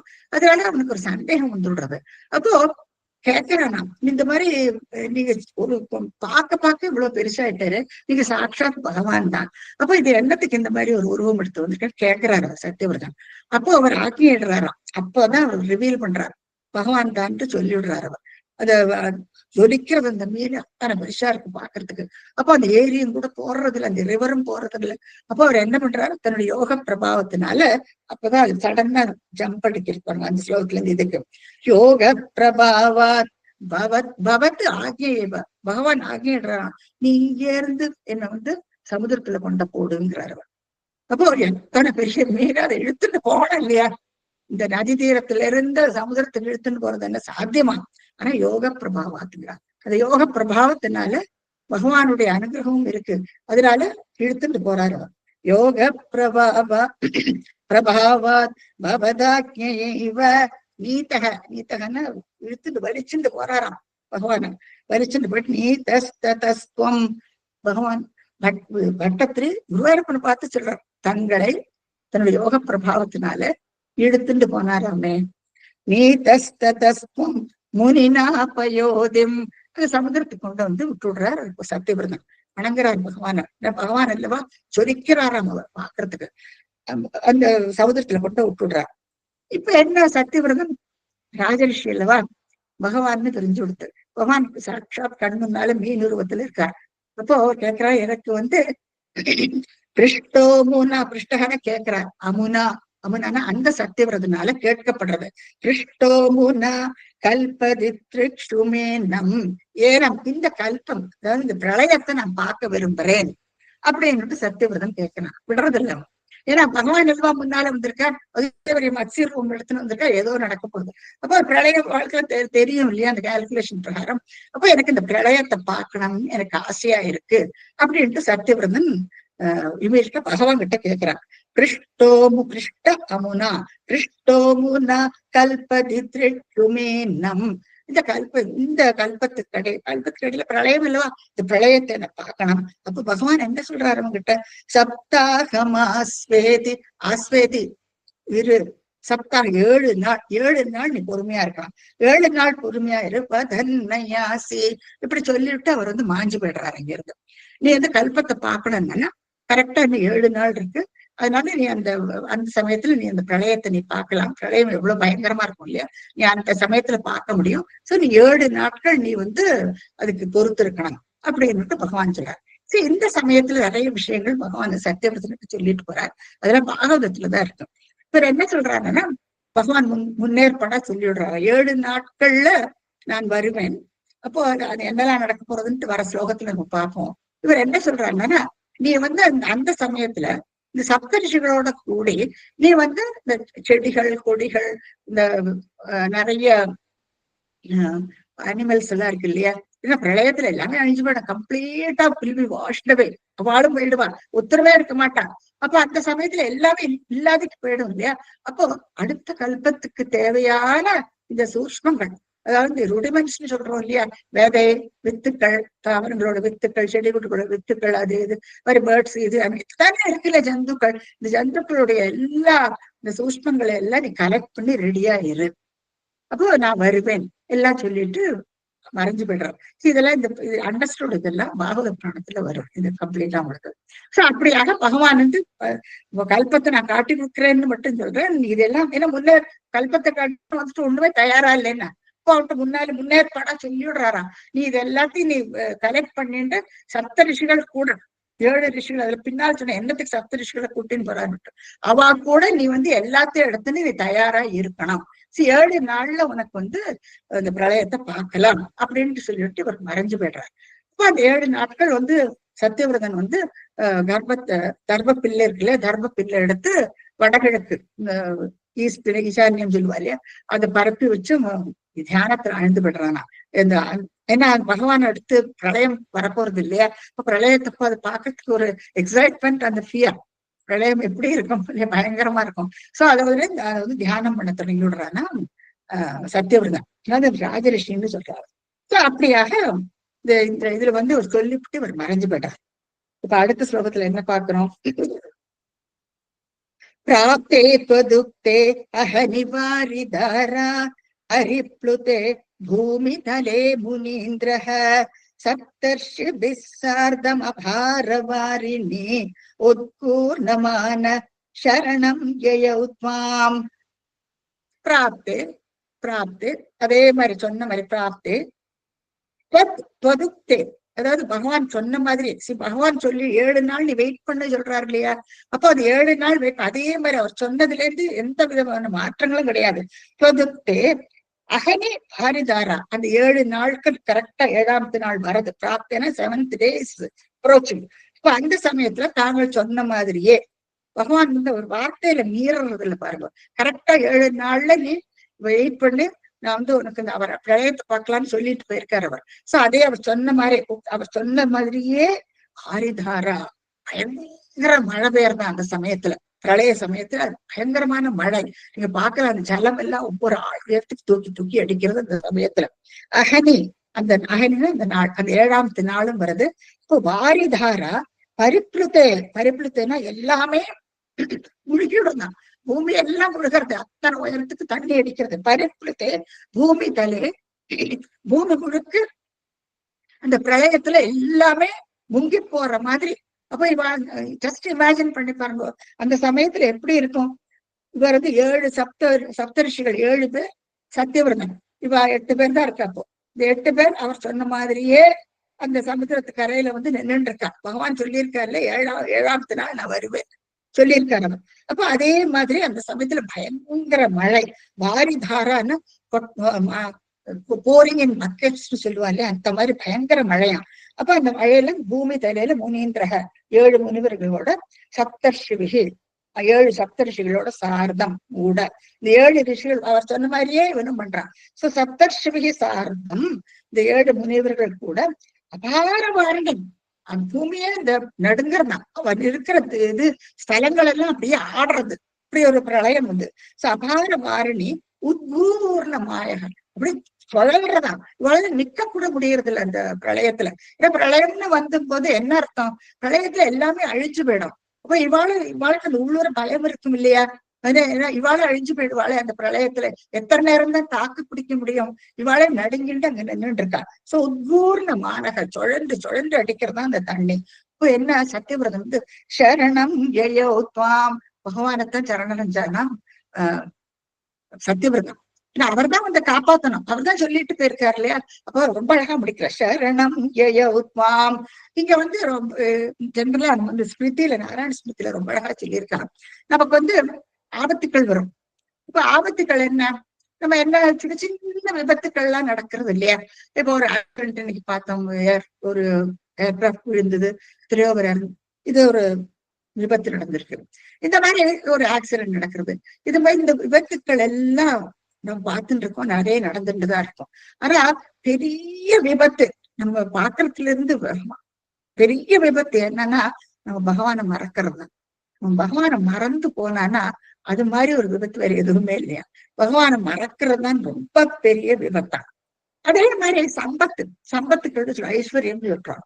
ஐஸ்வர்யங்களை நம்ம கண்ணோட்டத்துல என்ன, வீடு வாசல் காரு அது இது இதெல்லாம் இருந்தானா அதுதான் நமக்கு ஐஸ்வர்யம், பெரிய ஐஸ்வர்யம் அதுதான் அப்படின்ட்டு நம்ம நினைச்சுக்கிறோன்னு இல்லை. அது ஒண்ணும் ஐஸ்வர்யமே இல்லை.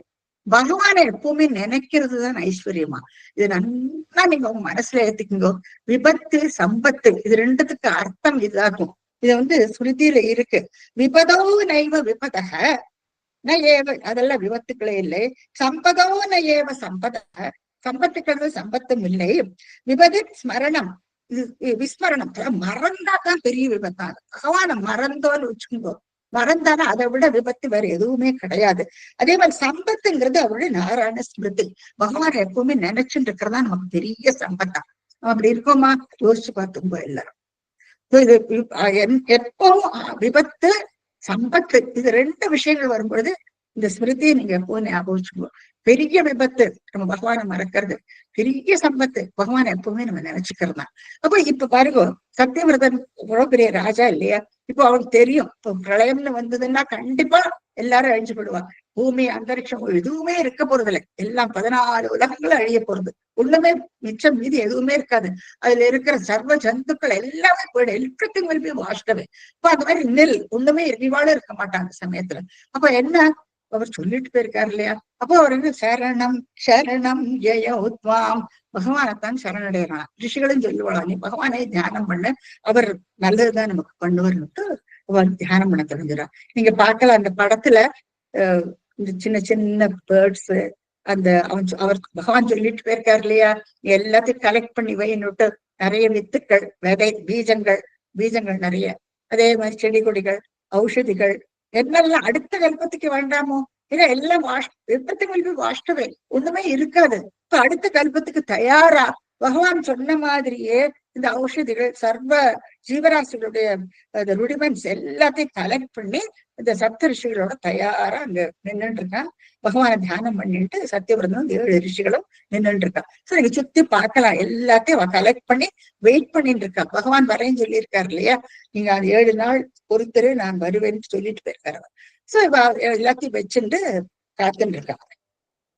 இப்ப அடுத்து என்ன ஆகுதுன்னா, தராம் தேசகரீமவாப்தாம் நௌரூபிணீம் ஆருருஹுஸ்ததாதே தம் தத்கம்பகம்ப்ரேஷு சதேஷு பூயஹ த்வமம்புதே ஆவிரபூர்மஹீயான். இப்போ தராம் பூமி பாருங்க, என்ன கரெக்டா அவர் சொன்ன மாதிரியே அவர் என்ன ஆக்ஞையிடுறாரு. அவர் தராம் துவத் ஆதேசகரீம், பகவான் ஆக்ஞையிடுறாராம். ஆதேசம்னா ஆக்ஞையிடுறாரு, பெண்ணுன்னு சொல்றாரு அவர். ஆதேசகரீம் தராம் அவாப்தாம், பூமியே ஒரு நௌக்காவா வருதான், பூமியே ஒரு ஓடமா வருதான். தோணி சொல்லுவா இல்லையா, பூமி எத்தனை பெரிய சைஸ், அந்த சைஸ்ல பூமியே ஒரு ஓடம். ஏன்னா அது மாறிடுறது இப்போ. ஏன்னா பூமியில என்ன இருக்கிறது எல்லாம் வாஷ்டவே கம்ப்ளீட்டா பிரளய ஜலத்துல எல்லாம் போயிடும். அப்போ பூமியை தராம் அவாப்தாம், அதான் சொல்றான். தராம்னா பூமி, தரணி. தராம் அவாப்தாம் நவ் ரூபிணிங்கிற பிறகு நவுக்க ரூபிணின்னா அந்த ரூபத்துல ஒரு பூமியே ஓடமா வரதான். நௌரூபிணி ஆருருஹுஸ்ததாதே, ஆருருஹு எல்லாரும் ஏறி உட்கார்ந்துக்கிறா பாருங்க. ஏன்னா அவர் ஆக்ஞிடுறார். அதான் முதல்ல பாருங்க, ஒவ்வொரு லைன்லயும் படிச்சு பாருங்க. தராம் துவத் ஆதேசகரீம் அவாப்தாம், சொன்ன மாதிரியே அவர் ஆக்ஞை சொல்றாராம், எல்லாரும் ஏறிண்டு தயாராயிடுங்க. அப்போ அத்தனை பேர் ஏறிண்டு விடுறா. அதுல அந்த எல்லா பிளான்ஸ் அது அனிமல்ஸ் எல்லாத்தையும் அடுக்கி வச்சிருந்து அத்தனையும் அது அந்த பெரிய ஓடம் அது அதுல ஏத்தி வச்சுன்றார். சப்த ரிஷிகள் வரிசையா உட்கார்ந்துட்டு இருக்கா. பின்னால சத்தியவிரதன் உட்கார்ந்துட்டு இருக்கா, நீங்க பாக்கலாம். இப்போ தத்தம்பகம்ப்ரேஷு, பிரளயம் அல்லவா, வாரிதாராங்கிற பயங்கர மழை, அப்படி இடியும் மழையுமா, வானம் எல்லாம் அப்படி ஒரே டார்க் ஆயிடும் இல்லையா, எதுவுமே சூரியன் கூட தெரியாது, ஒண்ணுமே தெரியாது அந்த சமயத்துல. அப்படியே ஆடுறதான் அப்படியே அந்த இடத்துல. தத்தம்பகம்ப்ரேஷு சதேஷு பூயஹ. அப்ப என்ன ஆகுதுன்னா, துவமம்புதே, பகவான் வர துவம் அம்புதே, பார்த்து வட்டத்தில் சொல்வார். துவம் அம்புதே, அம்புதேனா சமுத்திரத்திலிருந்து ஆவிரபூர் மகியான், அவர் வராராம். அப்போ எப்படி மகியான் மகத்துவத்தோட வராராம். சரி, டார்க்கா இருக்கும் பாருங்க. வரீங்க அந்த சமயத்துல ஒண்ணுமே கண்ணுல கூட தெரியாது. அந்த சமயத்துல பிரளய சமயத்துல இப்ப சிலருக்கு ரொம்ப ரெயின் இருந்த ரெய்னி டேஸ்ல வெளியில போனா ஒரு கும்பரிட்டா இருக்கும் இல்லையா, அந்த மாதிரி சத்தம் ஓன்னு இந்த ஜலத்தோடைய சத்தம் வேற. அப்ப அந்த இதுல போட்டோ அந்த ஓடியோ ஆடுறது அப்படி, அதுல இத்தனை சாமான எல்லாத்தையும் போர்டு பண்ணிருக்கு அத்தனையும். அப்ப இவர் மகியான்னு என்னத்துக்கு சொல்றார், ஜொலிக்கிறாராம் பகவான். இவர் ஒருத்தர் சுயப்பிரகாஷர் இல்லையா பகவான். அப்போ அந்த லைட்டை காட்டி கொடுக்குறாரு இவர். அது வெளிச்சத்துல இந்த காரியங்கள் எல்லாம் நடக்கிறது. பின்னால பார்க்கலாம், அந்த மீன் எல்லாம் அழகா இருக்கு பாருங்க, தக தக தகன்னு ஜொலிக்கிறது. அப்ப அந்த பிரகாசத்துல அதுதான் அவளுக்கு ஒன்லி லைட் அவைலபிள் அவளுக்கு. அந்த வெளிச்சத்துல இவ எல்லாரும் ஆருருஹு அது மேல ஏறி உட்கார்ந்து நோட்டுறா. அத்தனை பேரும் அதுல ஏறி உட்கார்ந்து நோட்டு எல்லாம் இப்ப ரெடி ஆயிடுறது. இப்ப அடுத்து என்ன நடக்குதுன்னு பாக்கணும் இல்லையா. துவமம்புதே ஆவிரபூர்மஹீயான். இதுல ரொம்ப ஒரு இன்ட்ரெஸ்டிங் ஸ்டோரி ஒண்ணு. என்ன அழகா எல்லாத்தையும் போர்டு பண்ணி உட்கார்ந்து இருக்கான். இப்ப ஒரு பிப்ளிக்கல் ஸ்டோரியை இங்க கொண்டு வரேன் நான் இங்க. இப்ப அப்கோர்ஸ் ஓல்டு டெஸ்டாமென்ட், நியூ டெஸ்டாமென்ட் எல்லாம் சொல்லுவா பைபிள்ல. அதாவது நமக்கு வேதங்கள் எல்லாம் நான் சொன்ன மாதிரி அனாதி, ரொம்ப எப்பவோ முன்னால இருந்தே இருக்கு, நம்ம எப்போன்னு சொல்லலாம் முடியாது. ஆனா ஓல்டு டெஸ்டாமெண்ட்டுக்கு டைம் உண்டு அவளுக்கு. அது பிப்ளிக்கல் ஸ்டோரியாக்கும் இது பைபிள்ல இருக்கிற ஒரு ஸ்டோரி. நம்மள மாதிரி இந்த ஜெனிசிஸ் இதெல்லாம் கொடுத்துருக்காங்க. சரி, இந்த ஸ்டோரி பிரகாரம் என்ன நடக்கிறதுனால ஒரு டெலூஜ், இவாளுக்கு ஒரு பிரளயம் வருது. அப்ப அந்த பிரளயம் வரும்பொழுது நோவான்ட்டு ஒருத்தன் இருக்கான். அவன் ரொம்ப பக்தனவன், நல்ல பக்தன், எல்லாருக்கும் நல்லதை செய்யறவன் வர்க்கம்.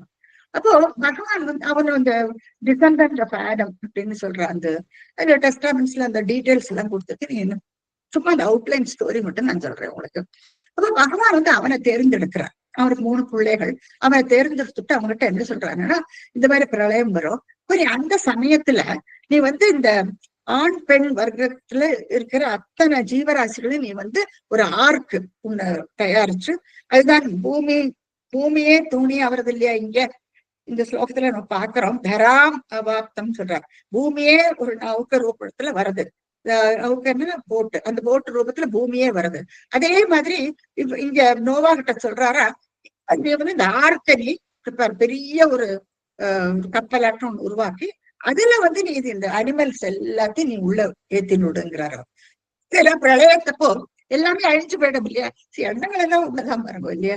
அது பைபிள் ஸ்டோரியிலேயே நம்ம அதே தான் பாக்கணும்.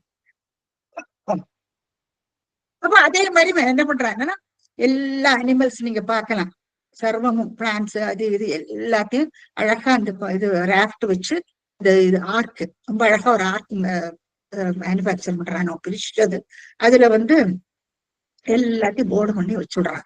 ஏன்னா அது அவ்வளவு பெருசா இருக்கணும், இல்லாட்டா அழிஞ்சு போயிடும் இல்லையா? அது பிரளய ஜலத்துல எல்லாமே முங்கி போயிடுமே. இப்ப அதுல பண்ணிட்டு எல்லாத்தையும் சேஃபா அதுக்குள்ள வச்சுடுறான். தன்னுடைய குடும்பம் 3 பிள்ளைகள் அவன் எல்லாருமே அதுக்குள்ள இருக்கான். பகவானுடைய கட்டளை இது, அவர் கடவுள் கட்டளை பிரகாரம் அவன் பண்ணிடுறான். அதுக்கப்புறமா அந்த டெலூஜ் எல்லாம் அந்த பிரளயம் எல்லாம் காம்டவுன் ஆன பின்ன அது அது ரொம்ப அழகா இருக்கும். நிறைய அந்த ஸ்டோரி படிச்சானா அந்த பேர்ட்ஸ் வந்து அது வெள்ள அந்த ஹோல் வழியா கூன்னு கத்துமா. அதாவது அது எல்லாம் கிளியர் ஆயிடுத்து, வானம் கிளியர் ஆயிடுத்துன்னா அது ஒரு சந்தோஷம் தானே இல்லையா?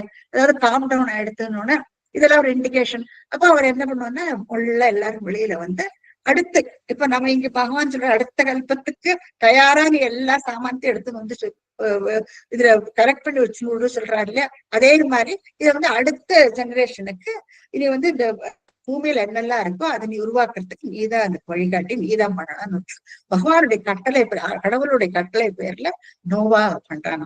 இது ரொம்ப அழகான ஒரு கதை பாருங்க. இது ஓல்டு டெஸ்டாமெண்ட் ஜெனரலா பைபிள்ல வந்து முதல்ல எழுதப்பட்டது, அப்புறம் நியூ டெஸ்டாமெண்ட் புதுசா எழுதப்பட்டது, 2ஆ பிரிச்சு சொல்லுவாங்க. டேட்ஸ் எல்லாம் இருப்பாங்க.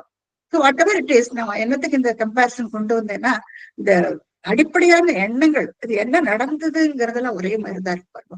இவாளும் இந்த பிரளயம் இருக்கு, அதுல இருந்து எல்லாம் அழிஞ்சு போகும், அதுக்கப்புறம் மறுபடியும் ரீக்ரியேஷன் நடக்கும். அப்ப அதுக்கு பகவான் வந்து ஒருத்தர் ஏற்பாடு பண்றாரு இல்லையா?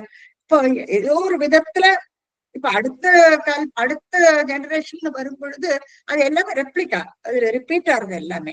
அப்போ நம்ம என்ன நினைச்சு பிரளயத்தப்ப எல்லாமே அழிஞ்சு போயிடுச்சுன்னா எப்படி மறுபடியும் எல்லாம் புதுசா வருமா? புதுசா ஒண்ணும் வருது இல்ல, பழசு. பூர்வ கலநாத்னு தசகம் 5ல படிச்சோம் இல்லையா நம்ம? பூர்வ கலநாத் பழசு என்னெல்லாம் இருக்கோ அதே புது அவதாரம் எடுத்து புதிய கல்பத்துக்கு வரும். மற்றபடி எதுவுமே அழிஞ்சு போகல இல்லையா? எதுவுமே அழிஞ்சு போகாது, எல்லாம் பத்திரமா ஒரு இடத்துல வச்சிருக்கு. சோ அதை என்னெல்லாம் எடுத்து ஸ்டோர் பண்ணி வச்சிருக்கோ அதே அடுத்த கல்பத்துக்கு பிரயோஜனப்படுறது. சோ இத்தனையும் கருதிதான் பகவான் அவரை தேர்ந்தெடுத்து இல்லையா, சத்தியவர்தனை தேர்ந்தெடுத்து அவன் கையில மாட்டிக்கிண்டு அவனையே அங்கேயே வளர்ந்து பெரிய மீனாகி இத்தனையும் பண்றாரு. ரொம்ப சோ பகவானுக்கு தெரியும், தேர்ந்தெடுத்துக்கிறாரு இல்லையா யார பண்ண வைக்கணும். அப்போ திராவிட நாட்டு இந்த அரசனை சத்தியவிரதனை எடுத்துக்கிறார் அவர். இது 6வது மன்வந்திரத்தை நடந்த இந்த கதை. சோ அப்படியாக இதுல நம்ம பாக்குறோம். அப்புறம் இன்னொன்னு என்ன, இப்ப வந்து இந்த தற்கம்ப கம்பரேஷன் சொல்லி ஆடுறது. அப்போ பகவான் இவாளை காப்பாத்தணும் இல்லையா? ஏன்னா இவாளை அழிஞ்சு போயிடக்கூடாது. இப்போ நோவா அந்த 3 பிள்ளைகள் அவ ஃபேமிலிய பத்திரப்படுத்தி இருக்கணும் இல்லையா? அப்பதானே அவ அடுத்த கல்பத்துக்கு இருந்து எல்லாத்தையும் தொடங்குவான். அப்ப அதே மாதிரி இங்க இவ அழிஞ்சு போனாலும் எல்லாமே அழிஞ்சு போயிடுமே. அப்ப இவாளை காப்பாத்தணும். அப்போ இதுக்கு வந்து கீதையில பாருங்க ஒரு நல்ல ரெஃபரன்ஸ் இருக்கு. அந்த கீதா ஸ்லோகத்துக்கு நெக்ஸ்ட் நம்ம பார்ப்போம். பகவத்கீதா ஷிஃப்ட் பண்ணிக்கோ நெக்ஸ்ட். சரி, நெக்ஸ்ட்டுக்கு போயிடலாம் நம்ம. அதுல பாத்துக்கலாம் நம்ம. சோ அப்படியாக இப்படி ஒரு விஷயம் நடக்கிறது. நெக்ஸ்ட் என்னன்னா, ஜஷா கிருதிம் யோஜன லக்ஷ தீர்காம் ததானமுச்சைஸ்தர தேஜசம் த்வாம் நிரீக்ஷ்ய துஷ்டா முனய த்வதுக்யா த்வதுங்க ஸ்ருங்கே தரணீம் பவந்துஹோ. இது அடுத்த ஸ்டெப் விட்டுட்டு அதுக்கு போயிட்டேன், சாரி. இப்ப என்ன, ஜஷா கிருத்திம் இப்படி பெருசா ஜஷான மீன் பெருசா வளர்ந்தா வச்சிருந்த மீன் இவ்வளவு பெருசா எடுப்பாங்க. ஜஷா என்ன, பகவான் வராரு. இப்போ அப்ப தியானம் பண்ணினோடனே பகவான் வந்துடுறாருங்க. இப்ப அடுத்து என்ன நடக்குது, போட்டு ரெடியா இருக்கு, போட்டு ரெடி ஆயிடுச்சு. அது வந்து பூமியே தான். இப்ப பூமி இருக்கு, பகவானும் பக்கத்துல இருக்கார். இப்ப அடுத்து என்ன நடக்கணும், ஜஷா கிருத்திம் அதனுடைய சைஸ் சொல்றார். யோஜன லட்ச தீர்க்காம். ஒரு யோஜனைக்கு வந்து 13.8 கிலோமீட்டர் தூரம் உண்டு. சோ அப்ப 1.5 லட்சம் நீளமாம் அந்த மீன். இப்ப நீங்க பாத்துக்கோ எத்தனை பெருசா இருக்கும். இது ஒரு விஸ்வரூபம், பகவானுடைய ஒரு விஸ்வரூபமாக்கம் இது. சோ அந்த விஸ்வரூபத்துல அத்தனை பெருசா யோஜன லட்ச தீர்க்காம், லட்ச யோஜனை பெருசா வந்து மீன். ததான பகவான் தரிச்சுக்கிறாராம். அத்த பெரிய மீனுடைய உருவத்தை தரிச்சுட்டு உச்சைஸ்தர தேஜசம், உச்சைஸ்தர தேஜசம் ஜொலிக்கிறாராம். ஏன்னா இந்த சமயத்துல ஒரே இருட்டா இருக்கும் இல்லையா. பகவான் ஸ்வயம் பிரகாஷர் அவர் ஜொலிக்கிறாராம். அத்தனை பெரிய உருவத்துல எவ்வளவு அதிர்ஷ்டம் பண்ணியிருக்காரு. 7 பேரும் பாக்குற சப்தரிஷிகளும் சத்தியவிரதனும் அந்த விஸ்வரூபத்தை பார்க்க பாருங்க. அப்ப அதுதான் விசேஷமா நம்ம தெரிஞ்சுக்கணும் இங்க. சோ உச்சைஸ்தர தேஜசம் துவாங்கிறார். கட்டத்தில் குருவாயூரப்பன் பார்த்து சொல்றார், நீங்கள் ஜொலிச்சீராமே அந்த சமயத்துல நிரீட்ச அதை பார்த்துட்டு துஷ்டா முனைய முனிவர்கள் எல்லாம் ரொம்ப சந்தோஷப்படுறாளாம். பகவான் ஏன்னா விஸ்வரூபம் எடுத்துட்டு முன்னால வந்து நிக்கிறார். துஷ்டா முனைய பதுக்தியா பதுக்தியா. பகவான் சொல்றாரா இப்போ என்ன சொல்றார்? பதுங்க ஸ்ருங்கே தரணி பபந்துஹோ. அது தங்களுடைய ஸ்ருங்கம் கொம்பு இருக்கு பாருங்க. இந்த மீனுக்கு எத்தனை பெரிய கொம்பு, அவரே உருத்துற அத்தனை பெருசு, எத்தனை கொம்பு எத்தனை பெருசாரு. இப்ப அந்த கொம்புல துங்க துங்க ஸ்ருங்க உயர்ந்த கொம்பு, ஸ்ருங்கான கொம்பு, உயர்ந்த கொம்புல தரணி பபந்தோ. இது தரணி பூமிய இதுல கட்டுங்கோங்கிறாரா. எதை வச்சு கட்டுறது? வாசுகி இல்லையா, பாம்புதான் எல்லாருக்கும். சோ வாசுகியை வச்சுட்டு அது அழகா கட்டுறா பாருங்க. இங்க சத்தியவிரதன் தான் பண்றான் அந்த ராஜா இல்ல அவன். அப்ப அவன் என்ன பண்றான்னா வாசுகியை எடுத்துட்டு பகவானே சொல்றாரு, ஆக்கிடுறாரு, அதை எடுத்துன்னு இதை கட்ட சொல்றாரு அவர்.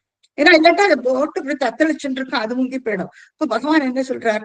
நீ வந்து ஆக்ஞிடுறார். துவதுக்தியா உக்தியா உக்தியா அவர் சொன்னதன் பேர்ல துவதுக்தயா துவதுக்த ஸ்ருங்கே துங்க ஸ்ருங்கே தரணிம் பபந்தோ.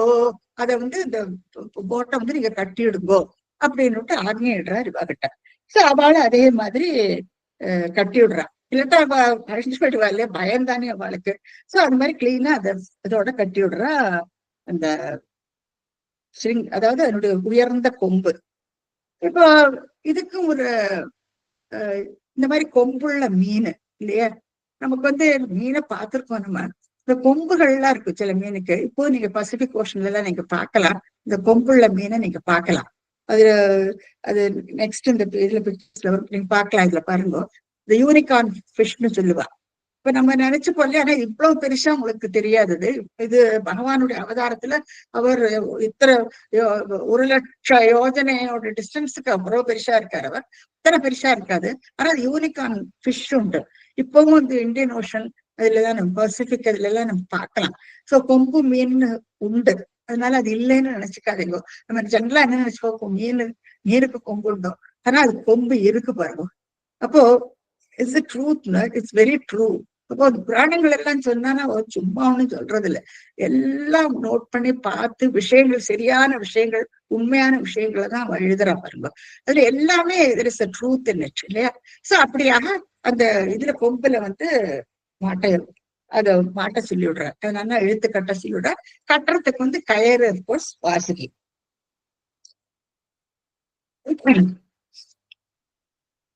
இதுல இருந்து நம்ம என்ன இப்ப வந்து இந்த கம்பக கம்பரேஷு அதுக்கு வரும். நம்ம இது இப்படி ஆட்டம் போடுறது. இப்ப பகவான் என்ன சொல்றாங்கன்னு இது கட்டி விடுன்றார். இப்போ இதுல இருந்து என்ன நம்ம புரிஞ்சுக்கிறோம்? இந்த பகவத்கீதையில இந்த 2 ஸ்லோகங்கள் பாருங்க. கீதையில நான் சொல்லியிருக்கேன். ஏது சர்வாணி கர்மாணி மயி சந்நியஸ்ய மத்பரா. என்னையே நீங்க வந்து நீங்க பண்ற காரியங்கள் எல்லாம் என்ன குறிச்சே பண்ணுங்க. சந்நியஸ்ய மத்பரா, என்ன குறிச்சே நீங்க பண்ணணும். அனன்யேனைவ யோகேன, அதாவது வேற எதுலயும் உங்களை நாட்டம் இல்லாதக்கு, அனன்ய வேற எதுலயுமே உங்க சிந்தனை இல்லாதக்கு மாம் தியாயந்த, என்னையே தியானம் பண்ணி உபாசிக்கிறவாளும். அனன்யேனைவ யோகேன மாம் தியாயந்த உபாசத்தே, அப்படி உபாசிக்கிறவனே தேஷாம் அகம் சமுத்தர்த்தா, அப்பேற்பட்டவன நான் கடத்துவேன்கிற. சமுத்தர்த்தா மிருத்யு மிருத்யு சம்சார சாகராத், இந்த மிருத்தியோட கூடிய சம்சாரம், சம்சாரம்னு ஒண்ணு, ஜனனம்னு ஒண்ணு உண்டனா மரணம் இருக்கு இல்லையா? மரண பீதி நம்ம கிட்ட எப்பவுமே இருக்கும். இப்ப இவாளுக்கெல்லாம் இந்த பயம் தானே. அதனாலதான் பகவான் வந்து சரணன்னு சொல்றான் அந்த சமயத்துல. ஏன்னா அத்தனை பெரிய பிரளயம், இந்த பிரளயத்துல இருந்து இவாளை காப்பாத்தணும். அது எவ்வளவு அழகா சொல்லியிருக்காரு பாருங்க. அந்த சமயத்துல பகவானும் வராரு இல்லையா? பகவான் வரார். அதுக்கு குரு வந்து ஓடம், அந்த ஓடம் தான் தரணி, பூமி. அப்போ அவர் வந்து குருவா இருந்து பகவான் வந்து இவாளை காப்பாத்துறார். அப்போ யாரை காப்பாத்துவார்? ஏது சர்வாணி கர்மாணி மை சந்நியசம் அற்பராங்கிறார். எல்லாத்தையும் எனக்கே என்ன குறிச்சு நீங்க பண்ணணுங்கிறார் இல்லையா? நிஷ்காம கர்மா, வேற பலனை எதிர்பார்த்தோ எதை எதிர்பார்த்தோ நீங்க பண்ணக்கூடாது, எனக்கே நீங்க அர்ப்பணம் பண்ணணும். அனன்யேனைவ யோகேன மாம் தியாயந்த உபாசத்தை, யார் உபாசிக்கிறாளோ தேஷாம் அகம் சமுத்தர்த்தா, அவளை நான் கடத்துவேன். மிருத்யு சம்சார சாகராத் பவாமி நச்சிராத் பார்த்த. அர்ஜுனை பார்த்து சொல்றார், பவாமி மைய அவேஷித சேசுதா, என்கிட்டயே மனச நிலை நிறுத்தினவாளுக்கு நான் கண்டிப்பாக காப்பான். என்கிட்டயே மனச நிலை நிறுத்தினவாளுக்குத்தான். அது நீங்க என்ன தெரிஞ்சுக்கோ. நமக்கெல்லாம் நம்ம பகவானே மறந்து போனோம் இல்லையா? அப்போ ஏதோ அந்த சமயத்துல நம்ம எல்லாம் ஒரு பக்தர்கள், ஆஸ்த பக்தர்கள் சொல்லுவா இல்லையா? எந்த சமயத்துல கஷ்டம் வருதோ அப்பதான் பகவானை நினைப்போம். இப்போ பகவான் நம்மளுக்கு கஷ்டத்தை கொடுத்துட்டே இருந்தாதான் பகவானை நினைச்சுட்டே இருப்போம். அப்போ அதனாலதான் அவர் சொல்றாரு, என்னையே தியானம் பண்ணிட்டு இருக்கிறவளுக்கு. அதனாலதான் அந்த விபத்து சம்பத்து இதை பத்தி எல்லாம் நான் உங்களுக்கு சொன்னேன். இதுதான் அந்த விபத்துக்கள் எப்பவுமே நல்லா. ஆனா பெரிய விபத்து என்னன்னா பகவானை மறக்கிறது தான். பெரிய சம்பத்தைனா பகவான் எப்பவுமே நினைச்சுட்டு இருக்கணும் நம்ம. அதைத்தான் கீதையிலையும் சொல்றாரு அவர். என்னையே நீங்க நினைச்சுட்டு இருந்தானா, அது அந்த என்னையே நீங்க நினைச்சுட்டு இருக்கிறதுங்கிறது மையா மையி அவேஷித சேதசாம் அப்படின்ட்டு ஸ்லோகம் 7ல சொல்றாரு. இப்ப என்னையே நீங்க நினைச்சுட்டு இருந்தானா கண்டிப்பா நான் உங்களை சம்சார சாகரத்துல இருந்து சமுத்திரத்தை அவங்க நான் கடத்தி போயிடுவேன்னுட்டு பகவான் சொல்றாரு. இப்போ எனக்கு ரொம்ப ட்ரூ இல்லையா? இப்போ இவா வந்து பகவானைத்தான் தியானம் பண்ற. சத்தியபிரதன் முனிவர்களும் சொல்றார், நீ பகவானே தியானம் பண்ணு, அவர் நம்மளை காப்பாத்தி கூட்டின்னு விடுவார். அதே மாதிரி பகவான் வரார், மத்ஸ்யாவதாரம் எடுத்துட்டு வரார். அந்த மத்ஸ்யத்தை அதனுடைய கொம்பலை கட்ட சொல்றாரு அவர். கொம்பலை கட்டி அழகா அதை இழுத்துட்டு போகிறான். இந்த தோணியில வந்து இவா எல்லாரையும், இவா இல்லாட்ட இவாளும் இந்த பிரளயத்துல இவாளுக்கும் பிரளயத்தோட பிரளயமா போக வேண்டியிருக்கும். ஆனா அவளை காப்பாத்தி கூட்டிட்டு போறாரு பாருங்க. நீங்க பாக்கலாம் என்ன அழகா இருக்கு. பின்னால சத்தியவிரதன், பின்னால 7 முனிவர்கள், அந்த வாசுகி, அதுக்கு இந்த சிங்கத்துல அந்த கொம்புல கட்டி இருக்கு. எத்தனை பெரிய உருவம். அதுல வந்து இவர் அழகா அதை கூட்டிட்டு போறாராம். ஒரே ஒரு வெளிச்சம், பகவானுடைய அந்த ஜோலி தேஜஸ் ஒன்றுதான், ஸ்வயம் பிரகாஷர்லயே அந்த தேஜஸ்ல கூட்டிட்டு போறாரு. அடுத்து என்ன நடக்கிறதுன்னா, ஆகிருஷ்ட நௌகோ ஆகிருஷ்ட நௌகோ முனிமண்டலாய பிரதர்ஷயன் விஸ்வஜகத் விபாகான் சம்ஸ்தூயமானோ நிருபரேன தேன ஞானம் பரம் சோபதிஷன்னச்சாரே. கிருஷ்ண நௌகோ இல்லையா? இப்போ அது அழகா அதை இழுத்துட்டு போறாரு. என்ன அழகா இழுத்துட்டு போறாரு பாருங்க. சேஃப் இல்லையா? Quite safe. அந்த வெளிச்சம் இன்னும் அழகா அவளுக்கு அந்த வெளிச்சம் தெரியறது. இப்போ கிருஷ்ண நௌகோ முனிமண்டலாய, முனிவர்களோட 7 சப்தரிஷிகள், அப்புறம் அதோட சத்தியவிரதனும் உட்கார்ந்துட்டு இருக்கார். பிரதர்ஷயன் காட்டி கொடுக்கிறாராம். பிரதர்ஷயன் விஸ்வ ஜகத் விபாகான், விஸ்வத்துல இருக்கிற எல்லாத்தையும் பிக்னிக் மாதிரி கூட்டின்னு போய் காட்டி கொடுக்கிறார் பாருங்க. எவ்வளவு அதிர்ஷ்டம் வாழ்க்கை. அந்த பிரளயத்துல தத்தளிச்சு நின்று இருந்த வாழை அவர் எத்தனை காப்பாத்தி கூட்டிட்டு போறாரு அவர் இல்லையா? விஸ்வபா எல்லாத்தையும் காட்டி கொடுக்கிறாராம். அப்போ அது என்னத்துக்குன்னு பார்ப்போம். இப்போ முனிமண்டலாய முனிவர்களையும் கூட்டிட்டு இருக்காரு அவர். அவளை விடுறது இல்லை. சத்தியவதன் சொல்றாரு இல்லையா, சப்தரிஷிகள் சார்த்தம் நீ வந்து இதெல்லாம் கரெக்ட் பண்ணிட்டு வந்து தயாரா நின்றுன்னு சொல்லி இருக்காரு அவர். சோ விஸ்வ ஜகத்துல எல்லா விபாகான எல்லா பாகங்களையும் சுத்தி காட்டுறாராம். அதோட இந்த படத்துல நீங்க அதை பார்க்கலாம். அதோட சம்ஸ்தூயமானாம் நிருபனேன தேன. அப்போ அதை பார்த்து அவ்வளவு சந்தோஷமா. நிருவன ராஜா, ராஜா வந்து சம்ஸ்தூயமானம் இது ஸ்தோத்திரம் பண்றானா பகவான. இந்த ஸ்துதிகள் எல்லாம் பாகவதத்துல இருக்கு, படிச்சுங்கோ. பகவானை ஸ்துதிக்கிறானா அவ்வளவு சந்தோஷமா அவனுக்கு. ஏன்னா இந்த மாதிரி ஒரு சிச்சுவேஷன்ல உலகத்துல ஒரு பிரபஞ்சத்தையே காட்டி கொடுத்தா எவ்வளவு அழகா இருக்கும் இல்லையா? அந்த மாதிரி சுத்தி காட்டி கொடுக்குறார். சம்ஸ்தூயமானக பகவானை வந்து மனசார சுதிக்கிறார். சம்ஸ்தூயமான ஞானம் பரம், அவனுக்கு வந்து ஞானத்தை உபதேசிக்கிறாராம் பாருங்க. ஞானம் பரம் தோபதிஷன்னச்சாரி, உபதேசம் அச்சாரி அப்படின்னு பிடிச்சுக்கணும். இது அதையும் காட்டியும் கொடுக்கிறார், எல்லா இடத்தையும் காட்டி கொடுத்து அதோட கூட அந்த ஞானம் ஆத்ம ஞானத்தையும் போதிக்கிறார் சத்தியவிரதனுக்கு. என்னத்துக்கு யோசிக்கண்டாமா, சத்தியவிரதனுக்கு ஆத்ம ஞானத்தை சொல்லி கொடுக்கிறாராம். இதெல்லாம் மத்ஸ்ய புராணத்துல இருந்து வருது. என்னத்தினால? பகவான் மத்ஸ்ய அவதாரம் எடுத்துருக்கார். இப்ப ஆத்ம ஞானம் என்னங்கிறது நமக்கு தெரியும் இல்லையா? நம்ம பகவான் மனசுக்குள்ள இருக்கிறத நம்ம அறியணும். ஆத்ம ஞானம் இப்போ அது பிரம்மனிஷ்டை இல்லையா? இது அவனுக்கு அறியணும். அவன் அப்போ அவர் என்ன மத்ஸ்ய புராணம் பிரகாரம் அந்த கர்மயோகம், ஞான யோகம், பக்தி யோகம், இந்த 3 யோகத்தையும் அவனுக்கு ரொம்ப விவரமா சொல்லி கொடுக்கிறாராம் சத்தியவிரதனுக்கு. இப்போ அதெல்லாம் என்னத்துக்கு சொல்லி கொடுக்குறா அதை யோசிக்கண்டாமா? அதுவும் என்ன 7 முனிவர்கள் இருக்கா, இந்த 7 முனிவர்களுக்கு மத்தியில சொல்லி கொடுக்கிறார் பகவான். இப்ப இதெல்லாம் என்னத்தினால முனிவர்களையும் கூட்டின்னு போறாருன்னு யோசிக்கணும் இல்லையா? அப்போ என்னத்தினால இதெல்லாம் ஒரு விட்னஸ், ஒரு சாட்சி இல்லையா? இல்லாட்டா சத்தியவர்தனை மட்டும் கூட்டின்னு போயிட்டு சொன்னா நம்ம நம்புவோமா? அப்போ அது முனிவர்கள் நான் ஏற்கனவே சொன்னேன், நாதையா முனி, நடுவுல வர முனிசிரேஷ்டர்கள் எல்லாம் என்ன, பகவான் தான் முதல் குரு. ஸ்ரீராம சமாரம்பாம்னு சொல்றோம், பகவான் தான் முதல் குரு. அதுக்கு நாதையாமுனி மத்தியமா, மத்தியில இவாள்லாம் நிறைய முனிவர்கள் எல்லாம் இருக்கா. அப்புறம் வந்தே குரு பரம்பரான்னு முடியிறது இந்த ஸ்லோகம். இப்போ அந்த குருக்கள், அந்த ரிஷிகள், அந்த முனிவர்கள் அவளை பரம்பரையா எடுத்து சொல்லுவா, எல்லாத்தையும் எடுத்து அவளை நம்ம நம்புறோம். ஏன்னா பகவான உள்ளேயும் வெளியிலையும் பார்த்தவாவா, உண்மையை பேசுறோம், வேதம் அறிஞ்சுவாவா இல்லையா? இப்போ இந்த வேத வித்துக்களை எது நடந்தது எது நடக்கிறது இல்லை அவளுக்கு தெரியும். அப்ப அவளை சொல்றதுல நம்ம விஸ்வசிக்கிறோம். நம்ம அதனாலதான் முனிவர்களையும் கூட்டின்னு போறாரு அவர். அந்த 7 முனிவர்களும் பார்த்துட்டே, அது ஒவ்வொரு மன்வந்திரத்துக்கும் முனிவர்கள் உண்டு, அதையும் நீங்க தெரிஞ்சுக்கோ. அது அந்த மன்வந்திர வர்ணனை பாகவதத்துல வரும். இப்ப ஸ்வயாம்புவ மன்வந்திரத்துல அந்த ஸ்வயாம்புவங்கிற என்ன பேரு வந்ததுன்னா, அந்த மனுவுக்கு பேரு ஸ்வயாம்புவ. அப்ப ஸ்வயாம்புவ மன்வந்திரம், சரோஷ மன்வந்திரம், அந்த மாதிரி அந்த பேருக்கு பின்னாலேயே வரும். இப்ப இது அடுத்த மன்வந்திரம், இப்ப 6வது மன்வந்திரம். அடுத்த மன்வந்திரத்துக்கு ஆளை தயாராக்குறார் பகவான். இப்ப அந்த ஆளை தயாராக்குறதுக்கு அவன் ஃபிட் ஃபார் தட் இல்லையா? அப்ப சத்தியவர்தனை தேர்ந்தெடுக்கிறார். அவர் சத்தியவர்தனை தேர்ந்தெடுத்துட்டு அவருக்கு ஆத்ம ஞானத்தை உபதேசம் பண்றார் பகவான்.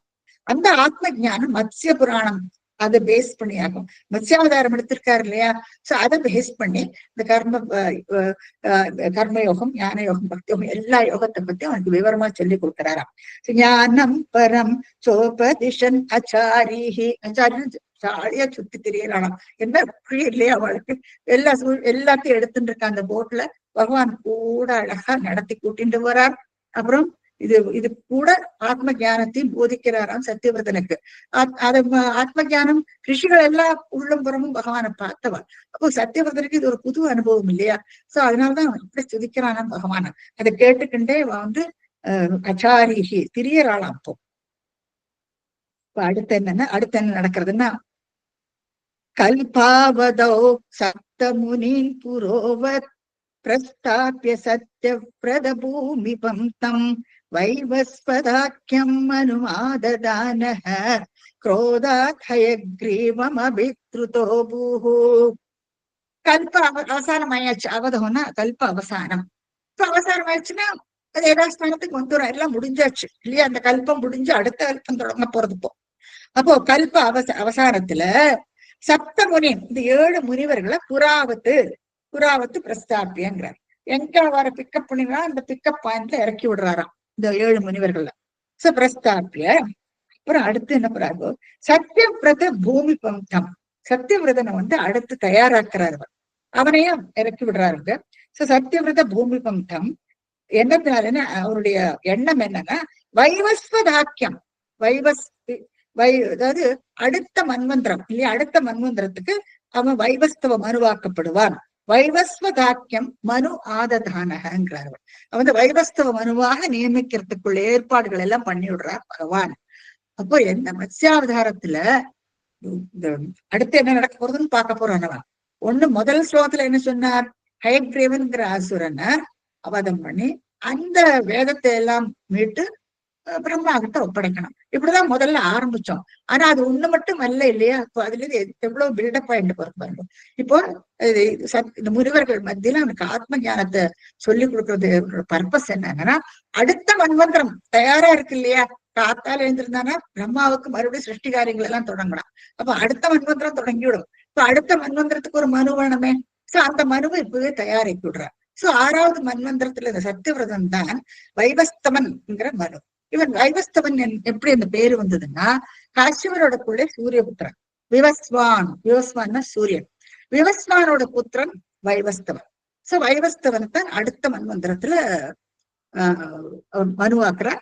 அதனால இது நம்ம இருக்கிறது இப்ப வைவஸ்தவ மன்வந்திரம். இப்ப சங்கல்பத்துல நம்ம சொல்லிட்டு இருக்கோம் வைவஸ்தவ மந்திரேன்னு சொல்லுவோம் இல்லையா? சோ அது தெரிஞ்சுக்க பார்ப்போம். சோ 6வதுல இருந்து இது 7ஆவதுக்கு தயாராக்கி வச்சு விடுறார் பகவான். வைவஸ்வதாக்கியம் மனு ஆததானஹ, அதையே எல்லாரும் ஏற்பாடு பண்ணி வச்சுட்டு என்ன பண்றார்? குரோதாத் ஹயக்ரீவம் அபித்ருதோபோ. அதுதானே பர்பஸ் இல்லையா? இப்ப இவனுக்கு வேதத்தை மீட்டு கொடுக்கணும். இப்ப பிரம்மாட்ட முன்னால அவர் கையில அதை கொண்டு ஒப்படைச்சாகணும். அப்போதான் அடுத்து காத்தால தூங்கி எழுந்தோடனே அவர் சிருஷ்டிகாரியத்தை தொடங்க முடியும். இப்போ கோபத்தோட ஹயக்ரீவனை நோக்கி ஓடிண்டு வராராம் பகவான் இந்த மத்ஸ்ய ரூபம். பாக்கலாம் இந்த படத்துல இது எல்லாம் அடுத்தடுத்து நடக்கிறது. இப்போ 1 அவளை இறக்கி விடுறார், 2 இவனை ஏற்பாடு பண்ணி விடுறார், 3 இப்போ பர்பஸ் அவ ஹயக்ரீவனை கொல்லறதுக்கு வேகமா ஓடிண்டு வராராம். ஸ்வதுங்கஷதவட்சசம்தம் நிபாத்ய தைத்யம் நிகமான் கிரஹீத்வா விரிஞ்சயே பிரீத ஹிருதே ததானஹ பிரபஞ்சனாகாரபதே பிரபாயாஹ. அடுத்து என்ன பண்றாங்கன்னா, ஸ்வதுங்க ஸ்ருங்கல்.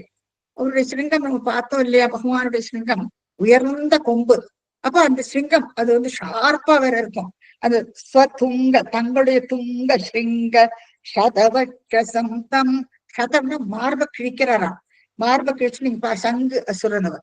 சங்குக்குள்ள நிறைய சங்குகள் பார்ப்போம் இல்லையா சமுத்திரத்துல? அதாவது சங்குக்குள்ள இருக்கிற மாதிரி நம்ம பாக்குறோம் இந்த ஹயக்ரீவன். அவன் பேரு ஹயக்ரீவன். ஸ்வதுங்க ஸ்ருங்க சதனம் கிழிக்கிறது. சதவட்சசம்தம் நிபாத்திய, அவனை கீழே கடத்தி விடுறார். நிபாத்திய தைத்தியம், அவனை கீழே கடத்தி நிகமான் கிரஹீத்வா. நிகம்னா வேதங்கள் எல்லாம் அவகிட்ட இருந்து எடுத்துக்கிறாராம் பகவான். அதை எடுத்துட்டு இப்ப பிரம்மா கிட்ட ஒப்படைச்சாகணும் இல்லையா? சோ எடுத்துக்கிறாராம் அவர். விரிஞ்சயே பிரம்மா, விரிஞ்சினா பிரம்மா, விரிஞ்சயே பிரீத ஹிருதே ததானஹ. அவருக்கு விரிஞ்சு பிரம்மாவுக்கு ரொம்ப சந்தோஷமாயிடுறதா. கையில கொண்டு ரெடியா கொடுத்து விடுறாரு. அடுத்த நாள் எழுந்த உடனே அவருக்கு அவருடைய காரியங்கள் எல்லாம் தொடங்கலாம் இல்லையா? இப்போ டக்குன்னு என்ன பண்றாங்கன்னா, அந்த அழகா அதை எல்லாத்தையும் எடுத்துட்டு அந்த வேதத்தை பிரம்மா விரிஞ்சையே அவனை பிரீதி பண்றதுக்கு அவனுக்கு ரொம்ப சந்தோஷமாயிடும் இல்லையா? ஏன்னா ராத்திரி எல்லாம் தூங்கி எழுந்து கையில வேத புஸ்தகம் இல்லைன்னா ஒரு காரியம் நடக்காது. நம்ம பரீட்சைக்கு போற இது மாதிரி இல்லையா? அடுத்த நாளைக்கு எல்லாம் மறந்து போயிடுறது நமக்கு. இப்போ என்ன சட்டுன்னு புஸ்தகத்தை எடுத்து பார்த்து எல்லாத்தையும் இதுன்ட்டு படிச்சுட்டு போவோம். இந்த மாதிரிதான் பிரம்மாவுக்கும் in no way he is different from us. இப்ப அவருக்கும் இந்த வேத புஸ்தகம் இருந்தா அவருடைய காரியமும் ஓடும். அப்போ அந்த அவர் அதான் பிரீத ஹிருதே ததானக கொடுக்கிறாராம். அவருக்கு ரொம்ப சந்தோஷமாயிடுறதுதான் பிரம்மாவுக்கு. எத்தனை தடவை நடக்கிறது இல்லையா? அந்த அசுரர்கள் ஒரு தடவை பிரளயத்தப்போ ஒழிச்சு வச்சு விடுவான். அப்புறம் அது மீட்டு பகவானுக்கு கொடுத்தாங்கணும். அந்த மாதிரி அது ஒரு எவ்வரி டைம் அது நடக்கிறது. அதுதான் அழகா சொல்லிட்டு போறாவா. விரிஞ்சயே பிரீத ஹிருதே ததானஹ. கடைசியில எவ்வளவு அழகா முடிக்கிறார் பாருங்க ஸ்ரீமன் பட்டத்திரி. பிரபஞ்சனாகாரபதே பிரபாயாஹ.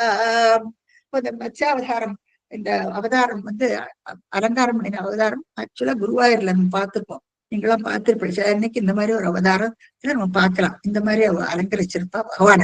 மத்ஸ்யாவதாரத்துல அலங்கரிச்சிருப்பா. இப்போ இங்க பாருங்க, பிரபஞ்சனாகாரபதே பிரபாயாக. பிரபாயாக என்ன? ரட்சிக்கணும்னு சொல்றாரு. இந்த பிரபஞ்சனாகாரபதேக்கு என்ன அர்த்தம் வரும்? இப்போ பிரபஞ்சனங்கிற ஒரு அர்த்தம், அதுக்கு ஒரு அர்த்தம் என்னன்னா வாயு, காத்து. இப்ப காத்து எல்லாத்தையும் கிழிக்கும் இல்லையா? கிழிச்சுட்டு போற தன்மை காத்துக்கு உண்டு. பஞ்சன கிழிக்கிறது. பிரபஞ்சன காத்து, வாயு. அப்ப அந்த வாயுவை வாகன்னு சொல்லலாம். குருவாத புரீஷன்னு சொல்றோம் நம்ம. குருவாயூரும் வாயு பகவானுமா பிரதிஷ்டானது பகவான் குருவாயூரப்பன் மூர்த்தியாக்குன்ட்டு நமக்கு தெரியும். இப்ப வாகன்னு ஒரு அர்த்தம் எடுத்துக்கலாம். இந்த வாதம்னு சொல்லும் பொழுது என்ன அர்த்தம்? அது வாத நோயும் குறிக்கிறது, ருமேட்டிக் பெயின் இல்லையா? இந்த வாத நோயும் அது குறிக்கிறது. சோ வாயு பிரபஞ்சன, அதுக்கு ஒரு அர்த்தம் வாயு. வாயுவ வாதன்னு சொல்லலாம். வாத ஆல்சோ இண்டிகேட்ஸ் ருமேட்டிக் பெயின். சரி, இப்போ இந்த வாயுன்னு சொல்லும் பொழுது நம்ம தேகத்துல 5 பிராணம் இருக்கு, 5 பிராணம் இருக்கு நம்ம தேகத்துக்குள்ள. அது என்னன்னு உங்களுக்கு தெரியும். இந்த 5 பிராணன் அதுதான் நமக்கு உசுரை கொடுத்து வச்சிருக்கு. நம்ம ஜீவிச்சிருக்கோம்னா அதுதான். அது அந்த 5 பிராணனை இந்த ருமேட்டிக் பெயின், இந்த வாத நோய் சொல்றோம் இல்லையா, இந்த வாத நோய் வந்து காத்து சம்பந்தப்பட்ட நோயாகும். சயின்டிபிக்கா எனக்கு தெரிஞ்சுக்கோ, இது காத்து சம்பந்தப்பட்ட நோய். வாத நோய் எல்லாம் இந்த காத்து காலத்துல மழை காலத்துல ஜாஸ்தியாகும் அது. சோ அது உங்களுக்கு எல்லாருக்கும் நன்னா தெரியும். சோ அது காத்து சம்பந்தப்பட்ட நோயாக்கும் இந்த வாத நோய். அப்போ இப்ப என்ன சொல்றாருங்க என்னன்னா, இந்த பஞ்ச பிராணனையும் நம்ம தேகத்துக்குள்ள இருக்கிற இந்த பஞ்ச பிராணன், இந்த உயிரை பகவான் தான் இதை ரட்சிச்சு வச்சிருக்காரு. பதி அவர் தான் இதுக்கெல்லாம் அதிபதி. இதை கட்டுப்படுத்தி வச்சிருக்காரு இல்லையா, அதுதான் பிரபஞ்சன அகார. அகாரன அபோடு. அபோடு அதாவது இந்த வாயுவுக்கு நம்ம இடம் கொடுத்து வச்சிருக்கோம். இந்த சரீரத்துல இந்த வாயு இருக்கு. சோ அகாரம் என்னன்னா அது அபோடு. இப்ப இந்த பஞ்ச பிராணனுக்கு அபோடு வந்து நம்ம சரீரம். அதை வந்து காப்பாத்துறவர், அதை எடுத்து நடத்துறவர் பகவான் பதே. சோ பிரபஞ்சன அகார பதே பிரபாயாகன்னு சொல்றோம். இன்னும் அழகா எப்படி காயம் பண்ணிருக்காரு. ரொம்ப ரியலி ஹாவ் டு அப்ரிஷியேட். இந்த மாதிரி இதெல்லாம் ஒவ்வொரு சமயமும் குருவாயிருப்பணும் ஒவ்வொரு விதமா சொல்லுவார் அவர். நீங்க பிரிச்சு பிரிச்சு பார்த்தாலும் அதுல போது அவங்களுக்கு அர்த்தம் தெரியும். அப்போ பிரபாயாகான்னு சொல்றாரு, இவருக்கு வாத நோய். அப்போ அந்த அந்த நோயை நீ கட்டுப்படுத்தணும். இப்போ ஜென்ரலா எல்லாருமே ரட்சிக்கணும், பிரபாயாக ரட்சிக்கணும். பிரபஞ்ச நாகார பத்தே போது இந்த பஞ்ச பிராணன், அந்த பஞ்ச பிராணன் உள்ள இந்த சரீரம், அந்த சரீரத்துக்கெல்லாம் அதிபதி பகவான் தான். அந்தர்யாமே நமக்குள்ள அவர் தானே இருக்காரு. சோ அவர் தானே நம்மளை ரட்சிக்கணும். அதனாலதான் இப்படி முடிக்கிறார் அந்த ஸ்லோகத்தை. பிரபஞ்சனாகாரபதே பிரபாயாம் சொல்லி முடிக்கிறார். சோ இந்த மத்ஸ்ய அவதாரத்தை என்னுடைய பெருமையை நம்ம பார்த்தோம். அதனுடைய என்ன காரணத்துக்கோசரம் இப்படி ஒரு அவதாரம் எடுத்தாருன்றதை நம்ம பார்த்தோம். ஜென்ரலா நீங்க இந்த ஒரு இதுல பார்த்தோன்னா பகவான் வந்து எத்தனை நோக்கங்கள் இருக்கு இல்லையா. அப்போ அவருடைய டென்ஷன் எவ்வளவு இருக்கும். இவ்வளவு அந்த வேதத்தை ரட்சிச்சு, வேத சம்ரட்சணம் ரொம்ப முக்கியம் இல்லையா. அதை எப்பவுமே ரட்சணம் கூட எப்பவுமே இருக்கணும். அவர் தான் ரட்சிக்கிறார். அவருடைய மூச்சுக்காத்தான் இந்த வேதம். அவரே ரட்சிக்க வேண்டி இருக்கு இல்லையா. அதை ரட்சிச்சு இருந்தாதான் சிருஷ்டி காரியங்கள் எல்லாம் நடக்கிறது. அதற்கு மேல இந்த பிரளயத்துல இருந்து பகவான் எப்படி சம்சார சாரத்துல இருந்து நம்மள எப்படி மீட்கிறார் அதையும் நம்ம பார்க்கிறோம். ஏன்னா பிரளயம்னு வரும் பொழுது எல்லாமே போயிடுறோம் இல்லையா, அழிஞ்சு போயிடுறோம். இப்ப அடுத்து நமக்கு ஜனனம்னு ஒண்ணு வருது மறுபடியும். அப்ப அந்த ஜனன மரண சம்சார சாகரத்திலிருந்தும் அவர் மீட்கிறதுக்கு பகவான் நம்ம அவரைத்தான் நம்ம சரணடைகிறோம். அதுக்கு மேல அடுத்தடுத்து மன்வந்திரங்கள் வரும்பொழுது அதுக்குள்ள மறுவே வார்க்க தயாரிப்படுத்தணும் இல்லையா. அடுத்த who is the next person, அது ஒரு பெரிய கொஸ்டின் மார்க். சோ அதையும் பகவான் எப்படி முன்னேற்பாட தயார் பண்ணிடுறாரு இல்லையா. அவள் அழகா எல்லா இடத்துக்கும் கூட்டின்னு போய் அந்த உபதேசம் பண்ணி அவனை ஏற்பாடு பண்ணிட்டு அதுக்கப்புறம் தன்னுடைய காரியத்தை முடிச்சுட்டு அந்த அவதாரத்தை முடிக்கிறார் அவர். சோ இப்படியாக மத்ஸ்யாவதாரத்து பெருமை நம்ம இன்னைக்கு பார்த்தோம். சாந்திரானந்தாவபோதாத்மகம் அனுபவிதம் காலதேசாவதிभ्याம் நிர்முக்தம் நித்யமுக்தம் நிகமசதசஹஸ்ரேண நிர்வாஸ்யமானம் அஸ்பஷ்டம் திருஷ்டமாத்ரே புனருரு புருஷார்த்தாத்மகம் பிரம்மதத்வம் தத்தாவத் பாதி சாக்ஷாத் உருபவனபுரே ஹந்த பாக்கியம் ஜனானாம். இந்த மேல இந்த பிக்சர் போட்டு பாருங்க, நீங்க கெஸ் பண்ணுங்க அடுத்து என்ன என்ன சரித்திரத்தை பார்க்க போறோம்னுட்டு நீங்களே கெஸ் பண்ணிக்கோங்க.